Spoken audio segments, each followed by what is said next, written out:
Chapter 669. Levin? Ornessen. Cypher, the elder brother of Princess Griffin in history.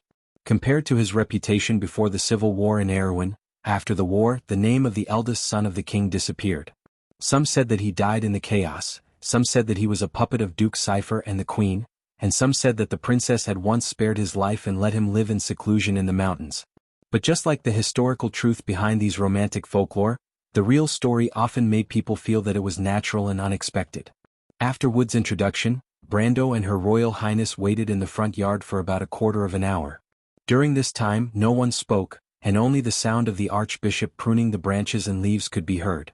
Because no one could figure out the intentions of the Archbishop of Ampere-Seal, it did not seem wise to let a person with a sensitive identity like the eldest son of the king appear in front of everyone. Her Royal Highness may not want to see her brother, and the latter was their enemy not long ago. Would he really be willing to help them? Although it was possible, there must be some kind of condition. Brando could not guarantee that Her Royal Highness would be willing to compromise with her enemy. But after a while, he heard light footsteps coming from behind the wall of holly trees. Everyone turned around and saw a maid leading a noble youth around the wall of leaves decorated with shrubs, appearing in front of him and Her Royal Highness. Although he had never seen him before, Brando immediately realized that this might be the prince in history. The other party's attire could be said to be not gorgeous. A simple military uniform, lavender, with a long cape that hung down to the green meadow and blended into the afternoon sun. He looked like a knight with a certain amount of assets in Braggs, Magetan or Fort Kirkle, rather than an arrogant crown prince. The young man had a sword hanging from his waist, but it was not an exquisite shelf. It was a real cavalry sword, and the leather on the hilt was so worn that it did not seem to be a royal item. But it was not easy to judge that the owner of the sword was a master swordsman, because there was a pair of tightly closed eyes on that calm face. Long eyelashes drooped softly as if the person was asleep or perhaps blind. His Royal Highness was very handsome, even dignified, but he was blind. A blind person obviously could not practice swordsmanship, and it was hard to imagine that he would be involved in a series of complex conspiracies, let alone become the king of Erewhon. Brando could not help but glance at Her Royal Highness beside him, and the princess looked very surprised. A trace of hesitation flashed in her eyes, but she still asked, "Brother Levin, your eyes?" Her tone was a little hesitant and surprised. "It's just a small matter, don't mind it, Griffin." Prince Levin didn't seem to mind and smiled indifferently, "But after losing my eyes I can see more widely, and people are often deceived by everything they see." He added, "Griffin, after Winter Castle, we haven't seen each other for nearly 10 years. You should be 17 years old this year, and you must be much taller and more beautiful than then. Recently I have often heard people talk about you." His tone was very casual, as if he was really talking to his sister, not an enemy. Although, in a sense, his awkward identity today was caused by this little sister of his. Princess Griffin was silent for a moment, then said, "That's all in the past, brother. You have done a lot of wrong this time. The kingdom, father, the people, everyone will not forgive you, and everything will eventually be on the right track. I will not shirk my responsibility, but as a son I must support my mother. Even now she has failed, Duke Cypher has been defeated and died, and I have become a prisoner. Griffin, you must think that I am resentful, but that is not the case. I am not here today to ask for forgiveness, I hope you understand that. No matter how the situation changes, I am still a member of the royal family of Erewhon." Levin lowered his eyelids and smiled. "Then you mean?" Princess Griffin was slightly startled, and she looked at Brando with a little doubt. Brando also frowned, guessing the prince's intentions. He pondered about the historical Levin. Ornessen. What kind of person was Cypher? There were all kinds of rumors about him, but there were very few positive descriptions of the prince. At least before this, he had never known that the prince was blind, and it did not seem like he had recently lost his sight. What kind of character did such a prince have?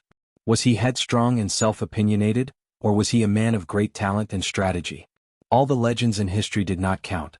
At least from the other party's current performance, the prince was obviously not a simple guy. And it was hard to say whether the other party was involved in the conspiracy between Duke Cypher and the queen. But in any case, the other party's identity was very sensitive at this time. He was the only son of the queen and Oberg VII, the only qualified successor of House Cypher. Presumably the other party should also understand this. What else could the other party's purpose be other than a deal? But the key was the content of the deal. What did the prince's eldest son want? If he wanted to inherit House Cypher again, Such an idea was a bit too naive. But since the prince's eldest son said that he did not expect to be forgiven, then presumably he would not make such a naive request. Brando raised his head. At this time, the maid beside Levin whispered something to the prince. He saw the prince turn his head and smile at him. "Is this Mr. Brando? I have heard of your deeds. Your performance in the Battle of Ampere Seal is already worthy of being a hero. Even the late King Eric was no better." Brando glanced at Princess Griffin and saw that there was not the slightest displeasure on the half-elf girl's face. Instead, there was a look of approval. He turned his head and replied calmly, "Your Royal Highness is too kind. The hero of Ampere Seal is not one person, and it's not that exaggerated. Everyone was just saving themselves." "I deeply agree.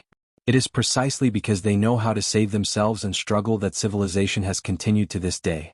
The history of mankind and other intelligent races is itself a heavy epic. The appearance of thousands of heroes is not accidental but a necessity." Levin smiled and nodded, which made Brando inadvertently notice that the prince had long shining dark black hair that draped over his shoulders like a waterfall. This hair color was very rare among Erewhon, with a touch of dark purple flowing between the strands. "Brother." Princess Griffin interrupted this mutual flattery. This was not what she wanted to hear. "Archbishop Wood said that you have a way to solve the chaos in the north. Are you going to use this to make a deal with me?" The prince's eldest son stopped and then nodded seriously. "Exactly. You should understand that this is impossible." Princess Griffin frowned, but her words were immediately interrupted. Prince Levin smiled slightly and said, "I understand, Griffin, but you guessed wrong. I don't want to use this as a condition in exchange for anything. I want the two of you to listen carefully to my thoughts. How about it?" "Brother, your thoughts?" The princess was slightly startled. Levin nodded, but then said to Wood, "Lord Archbishop, can I be alone with the princess and Mr. Brando for a moment?" Wood held the scissors in one hand and stopped. He glanced at the prince's eldest son, then nodded and put down the scissors. He said to Griffin and Brando, "Your Royal Highness, I more or less know some of your brother's ideas. Although they are a bit extreme, it is still a solution. At least at this juncture you may be able to calm down and think about it." With that, the former Archbishop of Ampere Seal gently tidied up his robe and walked out of the courtyard. The princess frowned slightly as she listened. She watched Wood leave and turned back. "So, brother, what exactly do you think?" she asked. "Griffin, as an enemy not long ago, you must be very suspicious of my intentions, right?" Levin did not answer directly but asked. His tone sounded casual, as if he was joking with a friend. But this question sounded a little stupid. It was natural to be suspicious, not to mention enemies. Even strangers would be suspicious of each other. Brando knew that the prince was probably not a fool. He obviously had his intentions for saying this, so he just waited quietly for the following answer. The princess obviously understood this, but she still nodded. "Personally, I know what you are like and I am willing to believe you, Brother Levin. But from our standpoint, you should also understand that politics does not tolerate personal feelings and weakness." "Yes, but in fact you may be mistaken about something. There is no conflict of interest between us, and even from a certain standpoint, we should stand together, Griffin and Mr. Brando," the prince's eldest son suddenly said. The courtyard quieted down. The princess was silent. She frowned deeply and looked at the man who should be her brother in name. "Brother Levin, do you think you can gain our trust by saying this?" This sentence was actually Brando's idea, but he was slightly surprised that Princess Griffin used "we" instead of "me." "No, this is not a lie." The prince's eldest son smiled slightly. "Griffin, you want to solve the chaos in the north? Nothing more than to end the civil strife in this kingdom and eventually unify the country. Weren't you the ones who caused the division of the kingdom?" Griffin replied coldly. "Is that so?" Levin asked rhetorically. "Was Erewhon a unified and stable kingdom before House Cypher rose up?" The prince's eldest son suddenly raised his head. Although he could not see, it still gave the illusion of being watched. That kind of gaze seemed to be tangible, and his gaze swept over everyone present. "Griffin, you know this very well in your heart. Do you still remember what I told you before?" Her Royal Highness pursed her lips.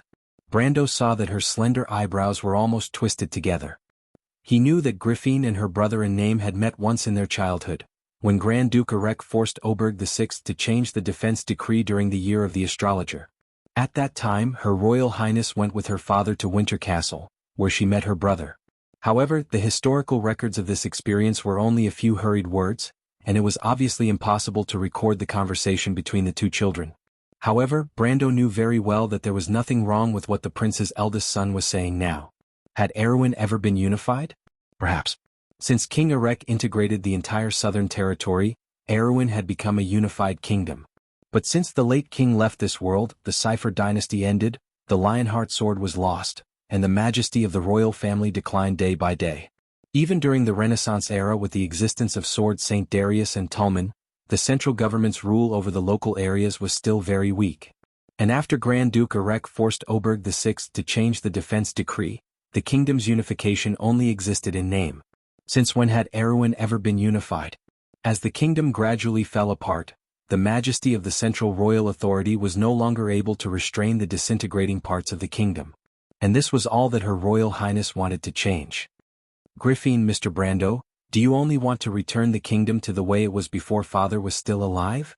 The prince's eldest son continued, if that's the case, what's the point of changing the names, Cipher, Corvado? This isn't your idea, is it? Brando and Her Royal Highness fell silent at the same time, because this was their goal. The source of the discord between the northern nobles and you, and the source of Grand Duke Erek's betrayal, Griffin, stems from the understanding of your true ambitions. You want to carry out reforms like Cruz and Saint Tassol, and try to turn Erwin into a true centralized kingdom. If you succeed one day, it will undoubtedly be a nightmare for the powerful people today.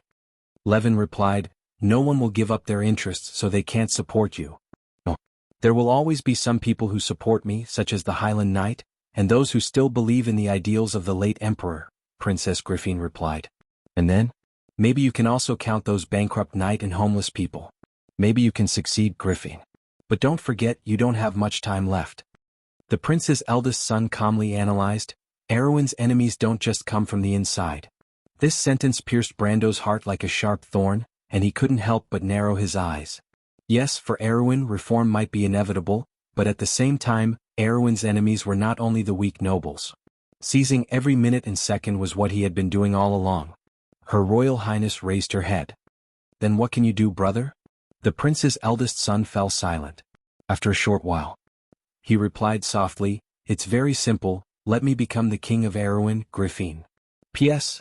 After a long time of being stuck, I went out to play for a few days and found inspiration again. It's really difficult. Also, meow, this time I'm not joking with you, just you wait, humph. To be continued. If you like this work, you are welcome to come to Chidian. Come to vote for me. Your support is my biggest motivation. Chapter 670. The courtyard was eerily quiet for a moment. Except for Amandina, who softly let out a short, ah, and the merchant lady who was looking around. Princess Griffin stared at her brother as if she was staring at an object, the look on her face so cold that no one dared to speak. Brando even quietly clenched the hilt of his sword under his coat with one hand, staring at the brother and sister's every move. He was a little suspicious that the eldest prince was mentally deranged because of the shock, but no matter what the situation was, he could guarantee that as long as the other party dared to have the slightest ill intention, he would dare to send the black blade of Hauran Gaia into the other party's heart before that happened. As for the identity of the eldest prince, this kind of thing had no meaning in Brando's eyes. But the king's eldest son did not do anything. He stood calmly at the center of everyone's sight, his long hair hanging down naturally, his eyes closed, and there was not a trace of nervousness in his expression. It was as if he had just greeted them with an extremely ordinary greeting, good afternoon, and not, please give me the throne. Give me a reason, brother. Finally, the princess used such a voice to break the dead silence, like the sound of water dripping into the bottom of a well. But her face seemed to be covered with a layer of ice. The reason is simple, Griffin, the eldest prince said calmly, because you need time to unify the southern territory. South of Ampere Seal you can find many supporters. Mr. Brando, the Count of Tonagel, may soon replace Count Randner's position. There are also Duke Anthony and Duke Vero who are not so greedy for power. The Highland Knight will also stand on your side because of Mr. Brando. With a unified southern territory, the north will no longer be your obstacle. Then what about you? Princess Griffin asked. Will you become the king of the north? You need someone to help you go back on your words without hurting the dignity of the royal family. Not only that, compared to you, the nobles in the north will accept me more easily, because House Cipher has natural leadership over them. In addition, Griffin, there is a war waiting for us in the north, and I can be your natural shield. A unified south and a war-torn north, it's clear to you who will win and who will lose, right?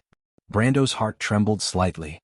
He couldn't help but raise his head as if he wanted to re-evaluate this Erwin's eldest son. Her Royal Highness was doing the same thing as her. She raised her head and asked seriously, "If this is a lie, it's too clumsy, brother. There will be a war between the North and the South, but it depends on when it happens. You and I both know very well, Griffin. Even if the North has an incomplete Black Blade squad and a disobedient White Lion Legion, it is impossible for them to defeat the South." Levin replied calmly. Then he listened as if to make sure that Archbishop Wood had gone far away. "Will the Holy Cathedral of Fire allow a civil war to break out in Erwin under such circumstances?" "I won't. They hope that you can make such a compromise with the North. It would be best if Erwin can maintain the status quo, just like what happened after the Year of the Astrologer. But, what if you have the absolute strength to sweep the North? Before they have time to protest." The dead silence was like dust settling in the courtyard, making all other sounds lie motionless on the ground. With all due respect, Brando finally couldn't help but speak. He asked as if he had been thinking for a long time, "Your Royal Highness, although the Queen and Duke Cypher treat you as a puppet as far as I know, you are actually involved in this game behind the scenes?" Levin suddenly turned his head and looked in the direction of the voice. His sword-like eyebrows suddenly converged, and his whole person seemed to have suddenly become taller. "You are better than I thought, Mr. Brando. I'm very glad that I am not your enemy. Can you tell me how you came to this conclusion? Was it a guess or intuition?" "None of them. It was just that the predecessor planted the tree, and the successor enjoyed the shade. In the history of the previous life, there were only a few words about His Royal Highness, and no one even said clearly about his whereabouts.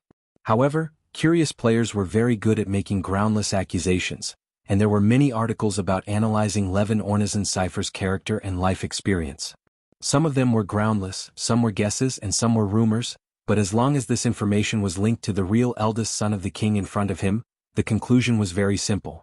Because of ambition, an ambitious person would not be willing to just be a pawn. Brando felt that he had never been so rational for a moment, as if he had been blessed with good fortune. All the speculations he had seen about His Royal Highness in the past had become the basis for his speech at this moment. It was as if he was standing on the shoulder of a giant. He raised his head and calmly said, "Since you can find Archbishop Wood in such a desperate situation and fight for a chance of survival, how could you really be at the mercy of others?" "It's wonderful, but it's true." The eldest son sighed, "I have stopped some things within the scope of my power. I am happy to see some of my mother's actions succeed, but I don't necessarily agree with her methods. Besides, everyone has self-interest in their hearts and I don't think this is a sin," he replied. Her Royal Highness wanted to speak but she suddenly stopped. She glanced at Brando and motioned for him to continue. Brando understood her trust and asked, "So what is your self-interest and whose side are you on?" "I said we are on the same side. I want to be the king of the North and you need me to be your barrier in the North." The eldest son's expression was calm.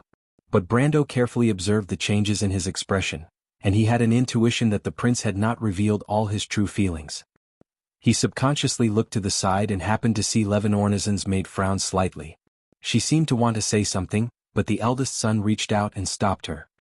"All this is just a bubble. You know very well your end. Is it worth it to sacrifice your life just to be the king of the North for a year or so?" "Brother." Princess Griffin finally couldn't help but speak. The eldest son laughed and replied, "Griffin, have you ever tasted the feeling of not being able to control your own fate? I swear, one day I will control my own path even if it's just for a minute or a second. Remember what I told you during the winter hunt? Erwin is a black forest. You said that if you were that wolf, your choice would be the same." Princess Griffin suddenly thought of the clip that had sunk into the snow and the blood stains that stained her vision red. In the Year of the Astrologer, the scene of the biting cold wind blowing across the plateau was still chilling. "Even if I have to bite off my own leg, I want freedom because the wilderness is my home," Levin replied, revealing his white teeth. "Besides, I may not necessarily fail. Although the North is full of difficulties, there is always a glimmer of hope. Looking for a chance to survive in a desperate situation is what I am best at. Griffin, if you can't beat me, I will beat you mercilessly. Like you, I will never allow Ampere Seal to be divided for long, not even for a day." His cold voice echoed in the front yard. Even the merchant girl was startled. She turned around and stared at the madman with wide eyes. The eldest son of the king did seem crazy, but at least he was an elegant madman. He bowed to his sister and no one could find any fault with it. Her Royal Highness thought for a while with a cold expression before calling out to him, "Do you think I won't dare to kill you?" "Yes. But I won't agree to your request." And then? The eldest son of the king wasn't surprised and asked with a smile. Her Royal Highness looked at him quietly. 2 carriages filed out of the manor, and many people were waiting in the courtyard to board the carriages. He didn't tell the truth. As Amandina boarded the carriage, she reminded her lord in a low voice, "At least he didn't tell the complete truth." "I know you mean that part?" As usual, Brando helped Amandina into the carriage. This action made him look different from ordinary people.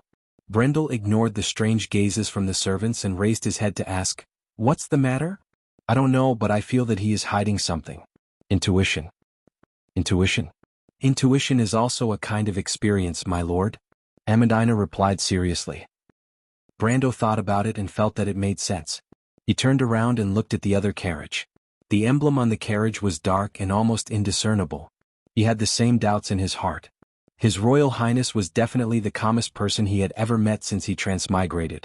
Such a person, it was unlikely that he would tell the complete truth. But the key was what he was hiding. He turned around again and pinched the tip of the Roman's nose, causing the latter to fall back with a cry. Then he boarded the carriage and greeted the young prince and the cold-faced princess before sitting down next to the Roman. Princess Griffin frowned as if thinking about something.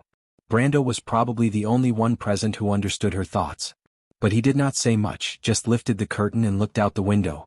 Outside the window, the scenery of Amberlight was gradually falling into dusk. From today onwards, Levin Ornessen Cipher, her brother, was no longer the crown prince of the House of Covardo. Under the joint appointment of the princess and the Holy Cathedral, he would have a legal new title, the new head of the House of Cipher.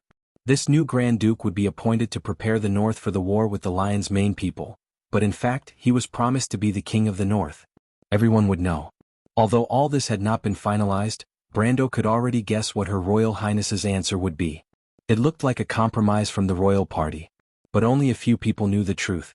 Perhaps some people would think that Her Royal Highness should be tougher, but perhaps some people would think that this was a more mature political approach.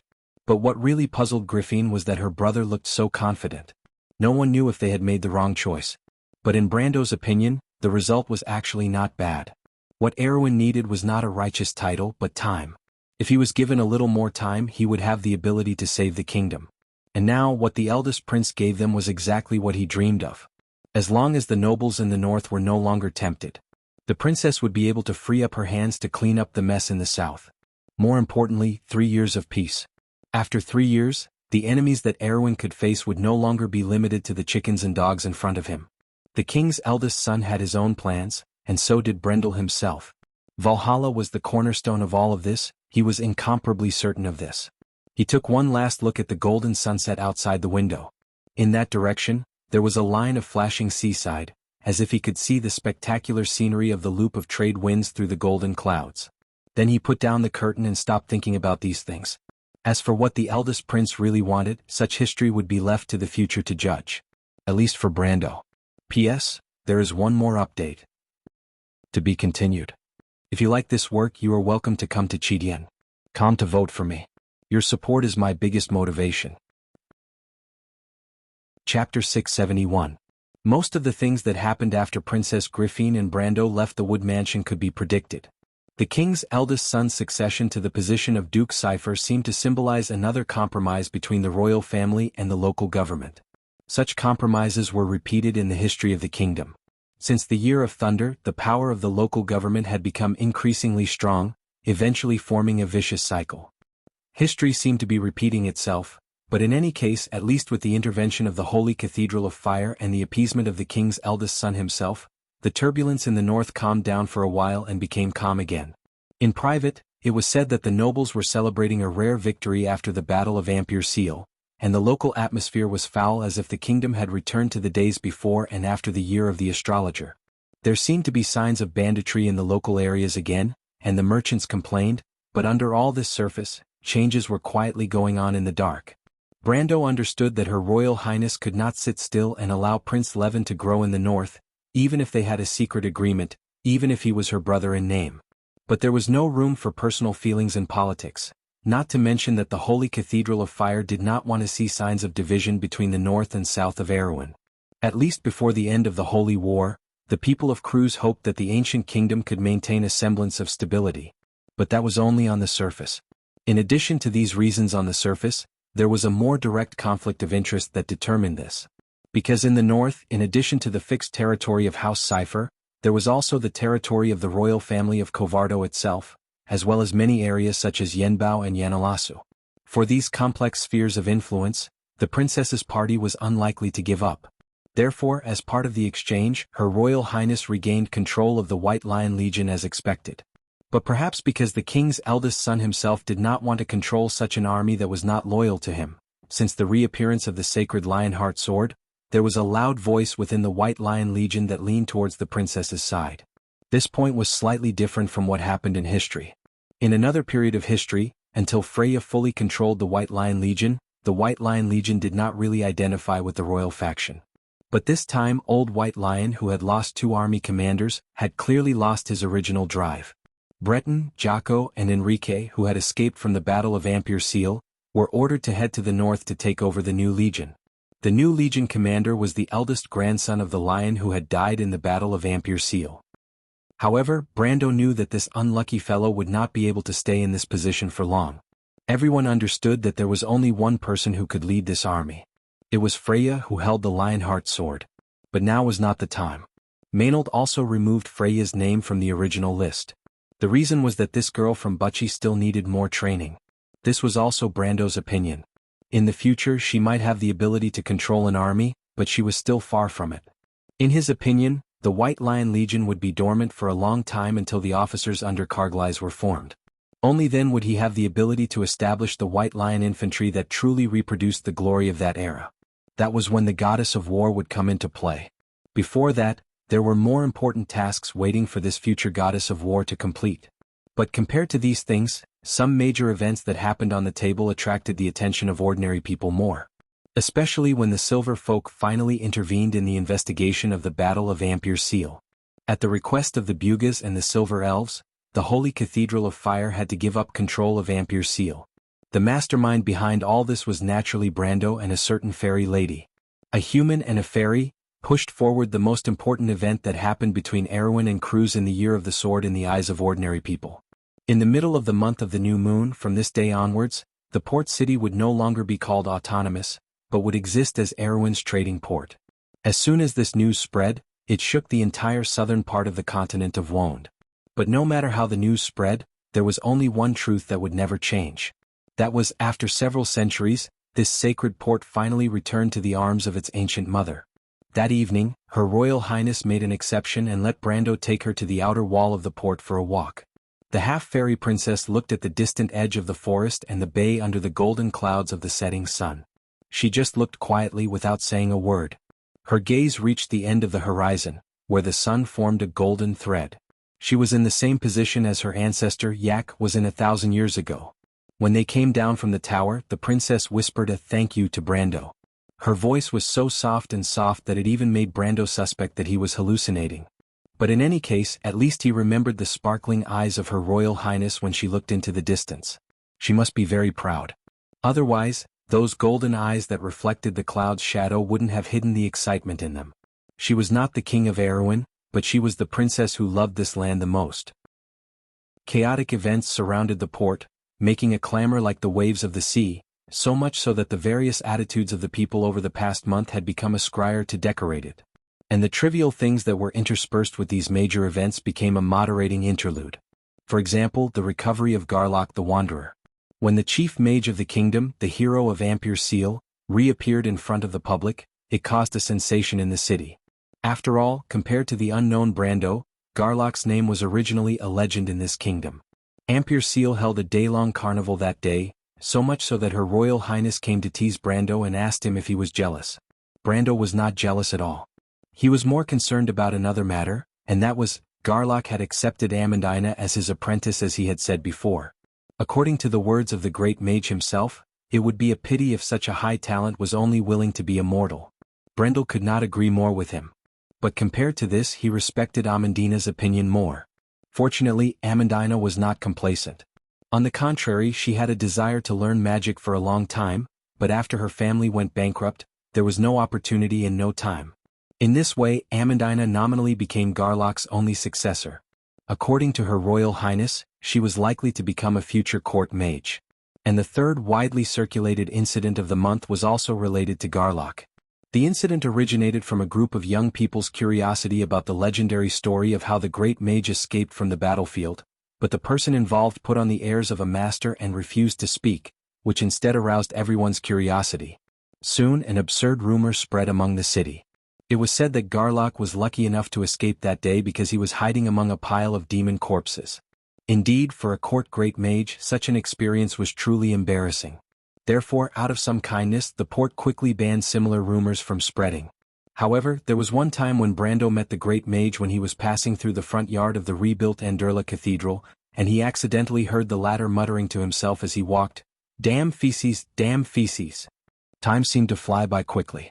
At least for Brando and everyone around him, the time spent in the port of Amberlight seemed to flash by amidst all these events. The gentle moon was like wood shavings floating in the river, swirling through the fingertips and disappearing from people's sight. The weather began to get hotter and hotter day by day.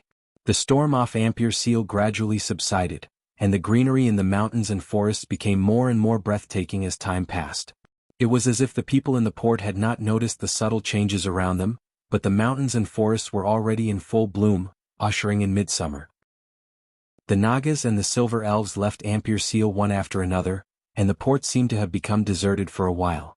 Brendel asked Naga to bring back the gratitude of the kingdom of Aween. Presumably, the Queen of Cold Dew, who had left an illustrious mark in history, would understand what he meant. Erwin needed an alliance, and so did the Nagas under the Shining Sea. But there was another thing that made Brando's teeth ache a little. As promised, the Silver Elves took away their token, the precious ginkgo leaf. This loss was probably the most painful thing for Brando in this war. If it wasn't to save the princess, he wouldn't have wasted this precious opportunity. In his previous life, a player used this thing to exchange for an entire dragon's nest, and the value of the treasures in it was enough to buy the whole of Ranner Hill and rebuild it again. And Brando only used it to exchange for the nondescript title of Count of Tonagel. Although the princess tacitly agreed to his attack on Ranner Hill, but then again Erwin's power would be concentrated in the central sooner or later. In that case, his power as the actual lord would be taken back sooner or later. The more he thought about it, the more he felt that he was looking for trouble. But fortunately, the Silver Elves probably gave Medisha face and didn't give him too much trouble. On the contrary, they stood firmly on his side from the beginning, and completely drove the tentacles of the Holy Cathedral of Fire out of Amberlight in the shortest time possible. From this point of view, it was worth the price of the ticket. But with the departure of the Silver Elves, the officials in the port of Amberlight inevitably felt that everything seemed to have become easier. The key point was that the disputes that often arose because of the differences in habits between humans and Silver Elves seemed to have disappeared without a trace. Everything seemed to have come to an end after entering the hot summer months, so Brando quickly understood that there seemed to be only one thing left in this port for him to complete. The date was moving forward methodically. Just like the date marked on an accurate timetable, the expected guest arrived on time on a sunny afternoon. It was a letter with a silver feather, and written in flying letters on the cover, to Mr. Brando. The same letter was also delivered to the princess's desk. Buga's envoy had arrived. Brando, look at me." A light voice pierced through the forest, as happy as a child. When Brando looked up, he saw a few beams of sunlight descending from the shade of the trees, falling on the dead leaves and moss, forming picturesque spots of light.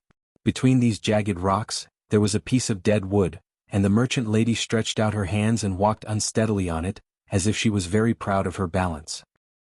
Then she jumped down from the dead wood and landed in front of Brando and Amandina, showing off, "How is it? Isn't it awesome?" "Super awesome." Brando sighed helplessly. "Roman, aren't you tired?" In the forest outside the port, there was a humid heat in the sultry heat, like the mist in a steamer. Everyone was sweating profusely except for some of the more energetic guys.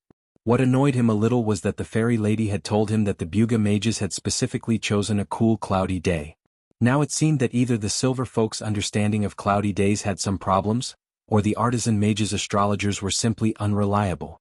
Brando looked back. Scarlet, Freya, Carglass, and even the Countess of Yenbao had been called over. The Countess and the Princess were whispering something behind him. Carglass was with the Tonagel youths as usual, the Shire and the Nightsong Tiger's mercenaries were on guard outside, and only Scarlet sat alone under a poplar tree, reading a book with a red cover, her long ponytail hanging down to the moss. In fact, Scarlett's original literacy was not much, and could only be said to be far better than the average Highlander. Of course, most Highlanders were completely illiterate. But ever since Amandina became her teacher, this Highlander girl who did not like to talk seemed to be finding some quiet pleasure in reading more and more. It was just that reading Knight's novels all day long made Brando worried that she would eventually become like the Roman. He turned back to look at our merchant lady. She was already holding his arm and sitting next to him. It finally stopped for a while and Brando breathed a sigh of relief. But not long after, there was a rustling sound from the bushes in front of them. Everyone looked up and saw Makarov, Oberway, and Count Audine walking out from behind the bushes. They had obviously just arrived. Makarov first saw Princess Griffine beside Dilfrey, and was slightly startled. He turned to Brando and asked, "Mr. Brando, what guests are we meeting today and why is the princess here?" In fact, they had received the news a day before. Makarov first thought of the dragons behind Brando. It was because of the golden folk behind the princess that the royal faction was more firmly tied to the princess's chariot after the war. Of course, Fleetwood's death also dispelled the misunderstanding between both sides to a certain extent. No matter what, the chief court wizard of the kingdom was still Princess Griffine's teacher. But for Makarov, the last news he received was that the female dragon called Alaz had caused a ruckus in the port one day. After simulating the scene of a fire dragon attacking the city, she disappeared without a trace. Everyone thought that the terrifying dragon girl had left, but he didn't think so. He stubbornly insisted that she was hiding behind the scenes. And the young man called Brando who had a special relationship with the dragons was obviously the princess's greatest support. But he didn't know that the answer to his question was actually very simple for Brando. After listening to the story of the Loop of Trade Winds, the bad-tempered little dragon girl had already run back to Tonajul to see her Valhalla. And today they were meeting another group of people. But before Brando could answer, the bushes were separated again. This time it was an old man in a silver robe. When he saw Brando, he was slightly startled before a familiar smile appeared on his face. "I'm here to take a look at today's heroine on behalf of my old friend. I didn't expect to meet you again, little Brando." Damn. Brando almost jumped up. He thought that the people from Buga would be Tanya and Tulman. After all, they had a deeper relationship with the kingdom. But he never dreamed that it would be such a person. William Peaster. The Silver Storm, the leader of the Silver Alliance. He subconsciously turned around and saw the princess, Makarov, and Oberway looking at him with a strange expression. It was as if they were looking at a legendary monster. The meaning in their eyes was obvious. "Brando, who are you? P.S. This is the second update of the day. If you didn't see the first one, you can go back and read it. Don't miss it. 2 updates today. I'm a little short of 10,000. But it's not much, so I'm starting to make up for it. Touch everyone. To be continued. If you like this work, you are welcome to come to Chidien. Come to vote for me. Your support is my biggest motivation." Chapter 672. The world called him the Silver Storm.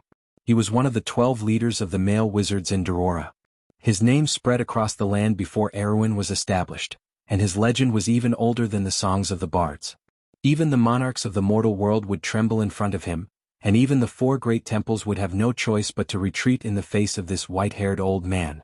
He was at the peak of the Silver Mountain, and in front of his pride, even giant dragons would have to bow their heads. If there was such a person, his name would be William Pist. The image of this archmage was depicted in folk prints. In the print, he wore a silver robe with wavy edges and held the scepter, Draka, which meant ruler of the sky, in the runic language. He read the 12 rules of Buga to the monks in the sacred palace of the Lionheart. Today he appeared alive in front of everyone. Makarov and everyone else froze. To the nobles of Aween, the Kurlet's empire's emperor was someone of the highest status. It could be said that he was someone who made people hold their breaths. But William Pist was an existence that only existed in storybooks and legends. In the year of revelation, Chaos 1517, the sacred palace of light threatened the male wizards to not participate in the holy war. Although the Bugas were isolationists, the threat of mortals angered them. 3 months later, in the War of the Month of Flowing Fire, the Bugas retaliated with 3 floating cities. The folk engravings depicted the result of that battle. The Silver Storm engulfed the White Book Knights, the highest combat power of the Templar. One person killed his way into the sacred palace of the Lionheart and read the 12 articles of the Bugas to the 7th Pope, forcing Farnazane to bow his head and admit his mistake. The deterrence of that battle remained in everyone's hearts for a long time, and it lasted until today. I didn't expect it to be you, Master William. Brando stood up and smiled bitterly, as if he was the only one left who could speak. He joked, "This is really unexpected. Hasn't the silver candle been monitoring the movements in the wilderness south of Madara? I thought the wizards wouldn't be so free." William stopped and gave him a deep look. Then he smiled and said, "My young friend Brando, it seems like you know a lot about the sky above Wond. My pedantic subordinates still think that mortals know little about them, so they can maintain their ridiculous sense of mystery." The Buga mages were arrogant, and they claimed to be the overseers and controllers of Wond's skies. The runic staff in William's hand was a symbol of one of the highest powers in the Silver Alliance, the mysterious staff Draka. Its fundamental meaning was the authority to rule the skies. Mortals could not touch the sky, so naturally they would not rashly offend the people of the Silver Clan. Perhaps the dragons would have some complaints about this, but this naturally lazy race would not necessarily go to Roland's door to denounce him for a mere title. Besides, the Silver folk were not afraid of them. "To mortals, you are indeed very mysterious," Brando replied with a smile. "It's just that I happen to know more about the Magus world. I've heard that the Silver Candle Society has built a fortress south of Erewhon for surveillance purposes. It's called Nyosai, right? Are you planning to make a move against Madara?" "You little fellow, you don't have to beat around the bush to get information out of me. The Silver folk will not intervene in mortal wars. We are monitoring other things. Besides, those skeletons may not be a problem for you." In response to Brando's probing, William was not really angry. Instead, he smiled slightly and answered directly, "The reason I'm here this time is only because you've unearthed something incredible." At the mention of the Azure Lance, Brando also quieted down. Something incredible, the Holy Lance of Heaven was indeed one of them. The Azure Knight used the artifact to shatter the heavens. The people and even the players had always thought that it was just a legend, but who would have thought that it really existed in the world? But Brando knew better than anyone else present that the leader of the Dorora mages was probably not here because he was interested in the Azure Lance itself. "Sure enough," William continued, "but I'm more concerned about the reason for its appearance. The Mercury Staff. Forget it and the reaction you've caused. The appearance of ancient artifacts one by one on the earth has already attracted the attention of many people." Brando listened silently, because he understood that the future era of turmoil was coming.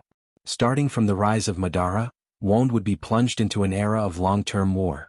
Everything he did in the loop of trade winds was to prepare for the coming war. Many people, including the princess's followers, were quite critical of the compromise they made with the eldest prince this time, but Brando appreciated it very much. Her Royal Highness, like him, seemed to have seen the rolling clouds of war at the edge of the sky. If one only focused on the civil war in front of them, Erewhon would be completely overturned in the coming storm. This was the lesson of history, and Brando certainly would not repeat it. William seemed to have seen through Brando's thoughts and asked with some surprise, "Little fellow, do you know something?" Brando glanced at William. This was his second meeting with the silver-robed leader of the Great Mages. In his past impression, the leader of the Dorora Mages, the Silver Storm, was an image of an incomparably majestic NPC, but in his actual experience, William Pist left him with the impression of a very kind elder. Although they did not know each other before, this great mage leader had been of great help to him. The last battle with Andesha, as well as the victory in the War of Ampere Seal this time, was also thanks to the help of Buni's cloak given by the other party. Of course, Brando knew that William's feelings for his past friends and for Erewhon were part of it, but he had always been a person who returned a favor, and was not used to owing people favors. In the future, the Bugas would also be involved in the protracted war. The Slate War involved too many forces and was too complicated, and even the Silver Folk would suffer losses. Thinking of this, he raised his head and reminded, "The Sacred War is coming, and the earth will be plunged into the clouds of war." At the same time, the Buga mages should have observed the coming Great Mana Tide. "Master William, the rise and fall of the magic tide has affected the ups and downs of Wond's history for thousands of years, and this time will be no exception. There must be signs before the era of chaos, and I think history is already sounding the alarm to the world." When Brando mentioned the Sacred War of the Mortals, William did not take it seriously. The Mortals and the Silver Folk were two different worlds, and except for the arrogant provocation in the Year of Revelation, the sacred war between the four holy cathedrals and the Holy Cathedral of Earth had never affected Buga. But when the former mentioned the Great Mana Tide, the great mage leader's brows gradually furrowed. "Brando, do you think Wond will repeat the history of the War of the Holy Saints?" He turned his head and asked seriously.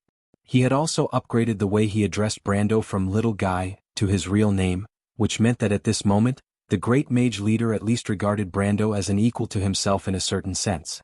The reason was simple. Regarding the coming magic tide itself, the astrologers of Buga had only recently realized that this magic tide was unusual. And just as Brando said, the rise and fall of the magic tide had affected the historical changes of the continent for thousands of years, and any sudden magical attack could completely change the course of Wone's history. Even William had to think carefully about this. It might not necessarily be a repeat of history, it could also be a new danger. Brando thought for a moment and described it in a somewhat euphemistic manner. Haha, William suddenly laughed, you sound like a witch from Bunasan when you say that. He suddenly saw the Roman beside Brando, and at first he was startled, then he realized something. Little guy, have you been studying astrology recently? Brando did not know whether to laugh or cry at William's joke. The old wizard probably thought that Brando was joking with him, but sometimes when you ambiguously described what would happen in the future, it really sounded like the prophecies of the witches, but if you were to say it directly, you would probably be treated as a fraud. The dark dragon has already died, but the chaos at the border of civilization may be a problem, William continued. Brando heard this sentence and his heart skipped a beat. It turned out that this was what the wizards of Buga were concerned about. The Silver Candle had built a sky fortress above the Sea of Eternal Darkness to monitor the borders south of Erewhon. But it was a pity that they were looking in the wrong direction. Brando recalled the history after the two wars of the Black Rose. In the Year of Silver, the Pale poem said that after 3 days and 3 nights, the eternal night would descend. The law of Tiamat would be completely changed by the magic wave. The war slate would surface on the surface of the water, the calamity of wolves would run rampant across the land, and the era of war would arrive. But he could not say any of these things, and could only hope that William's words would be enough to attract enough attention. This conversation could be said to be confusing to others, and only Princess Griffin and Amandina who knew the inside story could understand a part of it. But the prediction of the future of the continent was not something that they could understand. In fact, with Brando's identity, this knowledge itself was somewhat extraordinary. The nobles only cared about the benefits in front of them, and even Princess Griffin only cared about the rise and fall of the kingdom of Erewhon.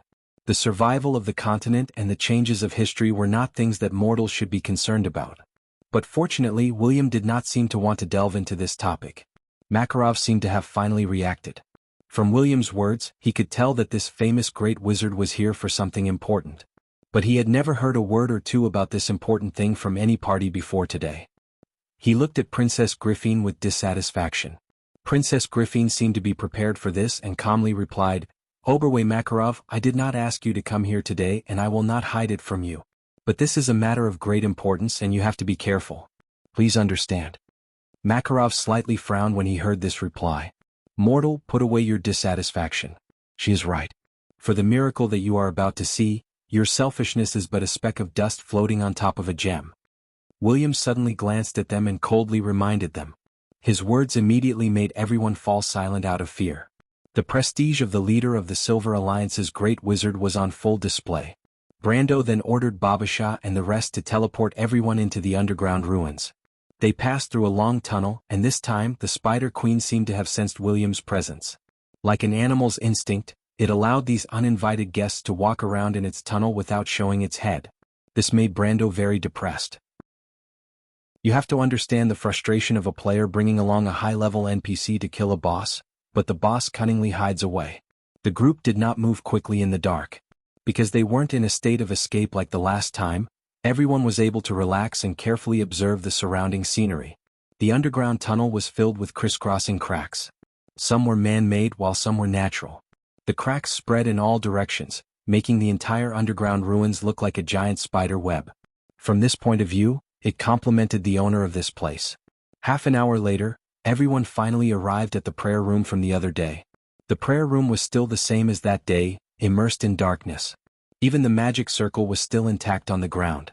William Pist only glanced at the magic circle and said softly, This is the inheritance of the witches. They really have something to do with that thing. Rumor has it that the Myernas brought it to the glacier, but in fact, the history of the witches is much earlier than the Myernas. Among everyone, probably only Brando and the demoness Tanya behind the great wizard understood this sentence, and the eyes of the white cat in the Roman's arms also flashed. The great wizard was talking about the history before the fall of Babel Fortress. This was related to which bloodline the Azure Knight had inherited. The great wizard put his hand on the teleportation circle, then frowned and retracted it. This magic circle is also a bloodline inheritance. It can almost be considered the strongest protective measure. He turned to look at Brando and asked, "But you should have prepared the countermeasures, right?" "Of course." Brando turned back. Sugar jar. P.S. 3 consecutive updates of 10,000 words, continue to make up. Continue to make up. Also, from today onwards, please call me 10,000 Strong Baboon. I have opened a Sino Weibo called Eternal Flame FF. Seeking mutual fans, seeking attention. Although there is not much content. But in order to make my IQ fall below the limit, please work hard. To be continued. If you like this work, you are welcome to come to Chidian. Come to vote for me. Your support is my biggest motivation. Chapter 673. There was a miracle in this world that could not be described with words. Every time he looked up and saw the spear bathed in interweaving lightning, he would have such a thought in his mind. The spear floated in the middle of the hall. Rolling dark clouds surrounded it, and streaks of platinum lightning shot out from the clouds, hitting the spear and then bouncing off in an arc, dissipating into the darkness. In the dark clouds there was no sound of thunder. Instead, in the silence, everyone saw the scene of heaven and earth collapsing, and the stars falling to the ground. The green light flowed on the floor of the hall, outlining the shadows of every protruding stone. The light changed like flowing water, as if there was a quiet river flowing under the ground.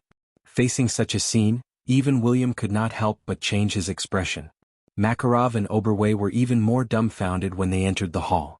With a clatter, the small staff in Tanya's hand fell to the ground, and the former did not even notice. The Roman looked up, her eyes wide open, and did not care about her image. Freya beside her was also shocked, and the Knight of the Lake was behind her, staring at the spear without saying a word. Maynard, on the other hand, was mesmerized. "This is the Azure Spear," Brando heard the female knight muttering behind him and could not help but look back at her strangely. Because this reaction was almost the same as his that day, but he did not think too much about it, and just waited for William to finish admiring it. After all, other than these Buga craftsmen mages with extensive knowledge, no one on this continent would dare to say that they were qualified to confirm that this was the real Azure Spear. The wait was not long. Just a few minutes later, Brando heard William let out a heavy sigh. The old mage seemed to sigh and then said, "This is the real Azure Spear." There was dead silence. Makarov's reaction was a bit like a mechanical puppet that the Hazel people had sealed underground for many years. He turned his head stiffly and stuttered, "Master? You said this is—" "Shut up, I didn't ask you to interrupt." William interrupted him. Although Makarov was known as the cunning fox of the kingdom, he did not dare to act rashly in front of this big shot. He was slightly stunned and could only force himself to shut up, but his expression was as ugly as it could be. Then the old mage nodded in satisfaction and he looked back at Brando. "The reappearance of the Azure Spear may not be a good thing. What do you plan to do with it?" In fact, Brando had already discussed with Tanya, but he could also understand the meaning of the old mage's question. According to the Buga's usual practice, they would completely seal this place after a certain amount of research, to avoid any trouble as much as possible. The Bugas the people of the world were the most in this world. They Bugas the Bugas, and the Buga. It wasn't just Buga, a silver person. In fact, most of the silver people seemed to have this tendency. The silver elves also avoided the world according to a prophecy, and even the gold folk dragons sealed themselves directly in the dragon realm. Only a few young dragons would walk in the outside world. As a player, they couldn't understand the reason behind this. Some players thought that this was a setting in the game for balance. After all, for the iron folk humans and wind elves, the power of the silver folk was really unrivaled. For example, the strongest enemy Brando had ever faced was Andesha, one of the 12 patriarchs of the tree herders in the loop of trade winds. She had already reached the peak of her elemental power and was close to the realm of a perfect body. But even at this level she could only be called a little girl in front of the Silver William, regardless of age or strength itself. And William was just one of the 12 leaders of the Wizards of Durora. The Silver Alliance, the Great Library, the White Tower, the Rainbow Scorch, the Warlock Union, the Craftsman's Council, and the disbanded Circle 12 Magic Society. It was because of this terrifying power that the Buga dared to claim to rule the sky and be on an equal footing with the dragons. With this kind of power, even if the Holy Cathedral of Fire, the Holy Cathedral of Wind Empress, and the Holy Cathedral of Light joined forces, or even the holy cathedral of nature all for one, and the tree herders they might not be able to compete. If the Bugas no longer practiced isolationism, the Silver Folk and the Silver Elves would no longer ignore the world. Then the continent of Wond would not have so many kingdoms as it did today, but two major forces opposing each other. So the players thought that the way the Bugas and the Silver Elves thought might have something to do with the game's balance. But Brando didn't think so. He felt that the general silence of the Silver Folk and the Gold Folk might be due to deeper reasons. These reasons were actually only recorded in fragments in history. Brando would rather believe that something had happened in history to make the Silver Folk so cautious. Of course, he didn't have any evidence yet. It was just a guess, and he believed so based on his intuition. The reason was ridiculous, because he believed that the design team of Torrential Rain would not change the game's history just for the sake of compromising the game's gameplay. So when Brando heard William's words, he didn't answer immediately, but thought quietly for a moment. As the great mage said, the reappearance of the Azure Lance was not necessarily a good thing and could be a huge problem. If he was still a player, then he would definitely get his hands on this thing at all costs. For the sake of an artifact, any player would go crazy, not to mention a legendary existence like the Azure Lance. But now he was no longer just a player. Everything that happened in this world would also affect him and the people around him. But after a short silence, Brando still replied, "Let's do as we agreed before." The old mage stared at him as if to confirm his thoughts. Brando probably guessed what the King of Wizards was thinking, so he added, "Master William, if this is the course of history, I think it's hard for us to change anything." Sigh, William sighed, "You don't understand. Forget it, let's leave it at that. You're right, just like the Nine Phoenixes proverb. If there's trouble, there's no avoiding it." Brando was familiar with this proverb, but the background design of the Nine Phoenix originally referred to some of the cultures he was very familiar with. He nodded and replied, "Everyone I've invited here today is closely related to the Battle of Ampere Seal that day. Starting from Her Royal Highness, let everyone try one by one. Maybe someone here will become the owner of the Azure Lance, so let us witness the birth of this history." Brando, hearing his words, Princess Griffin turned her head. "I'll let you go first." Me. Brando was stunned. "Yes, you are my knight. In my mind, only you are the most similar to the Knight of the Azure Lance. I hope that the Azure Lance can choose you." Her Royal Highness replied, "So I want you to try first." Brando was slightly stunned. He did not expect Her Royal Highness to have such high expectations of him. He thought for a moment, nodded to everyone, then raised his head and walked towards the Azure Lance. But before he could take 2 steps, a majestic aura had already pressed down on him. Before Brando had time to see what happened, a figure had already appeared in front of him. Only a few people present saw it clearly at that moment. The figure was clearly born from the intertwining lightning in the sky, and then appeared in front of Brando in an instant with an arc of electricity. At that moment, Brando could express his feelings with only one word: fast. The quality of a swordsman had long been ingrained in his bones. With his current strength and level of swordsmanship, almost no one could get close to him without him reacting at all. Even if it was an existence like William's, Brando could at least react before the surprise attack. However, this attack was clearly not within his expectations. Even including his experience in the game in his previous life, even with the eyes of a veteran warrior who was level 130, he had never seen such a fast attack. But he still saw it clearly. The opponent's starting posture was the classic posture of the Spear Knight in the game. But the Spear Knight would never have such terrifying dexterity. Before he could blink, the lightning spear had already pierced through his chest. Before Brando could confirm that he was injured, his whole body was already flying. At that moment he finally saw the face of the human figure formed by lightning. But the moment he saw the face, Brando almost screamed out loud. The figure of energy under the outline of the lightning was clearly a woman. Of course, that alone was not enough to make him feel so surprised, because the face he saw was almost exactly the same as the Roman face. Of course, the merchant miss would never raise her pair of beautiful little eyebrows high and put on such a murderous look. With this series of doubts, he fell heavily to the ground. My lord! My lord! The Shire and Medisha were the first to react, and a protective spell immediately fell on Brando out of thin air. And the Silver Elf Princess instantly held a spear in her hand, and single-handedly stood between Brando and the Lightning Girl. But the Lightning Girl stopped. She looked at Medisha and threw the spear in her hand. The lightning spear instantly turned into countless arcs of lightning and dissipated into the darkness. She coldly looked at everyone in the hall. Medisha finally saw the other party's face. "Ah, Miss Roman!" she screamed. as if it was a chain reaction, the Roman also stared at the lightning girl with a stunned expression. The lightning girl was slightly startled and turned her head. As if noticing her movements, Medisha raised the spear in her hand, but at this time Brando finally caught his breath. "Don't fight with her, Medisha." Brando released his hand from his chest. The Count's coat was scorched black, but there was no trace of blood. He took a breath and replied, "She doesn't have any killing intent. She seems to be a heroic spirit that protects the spear." "Heroic spirit?" Medisha turned her head. "My lord, whose heroic spirit could she be? How could she look exactly like Miss Roman?" But before Brando could answer, a deep, magnetic female voice had already echoed throughout the hall. "My name is Ovina. Were you humans? Elves? And silver folk? What is your purpose here?" To be continued. If you like this work, you are welcome to come to Chidian. Come to vote for me. Your support is my biggest motivation. Chapter 674. This is the third update. It's written at the front. If you didn't notice the first two updates, please flip to the front. Ovina? Even Brando couldn't find the origin of this name no matter how hard he tried, let alone the others.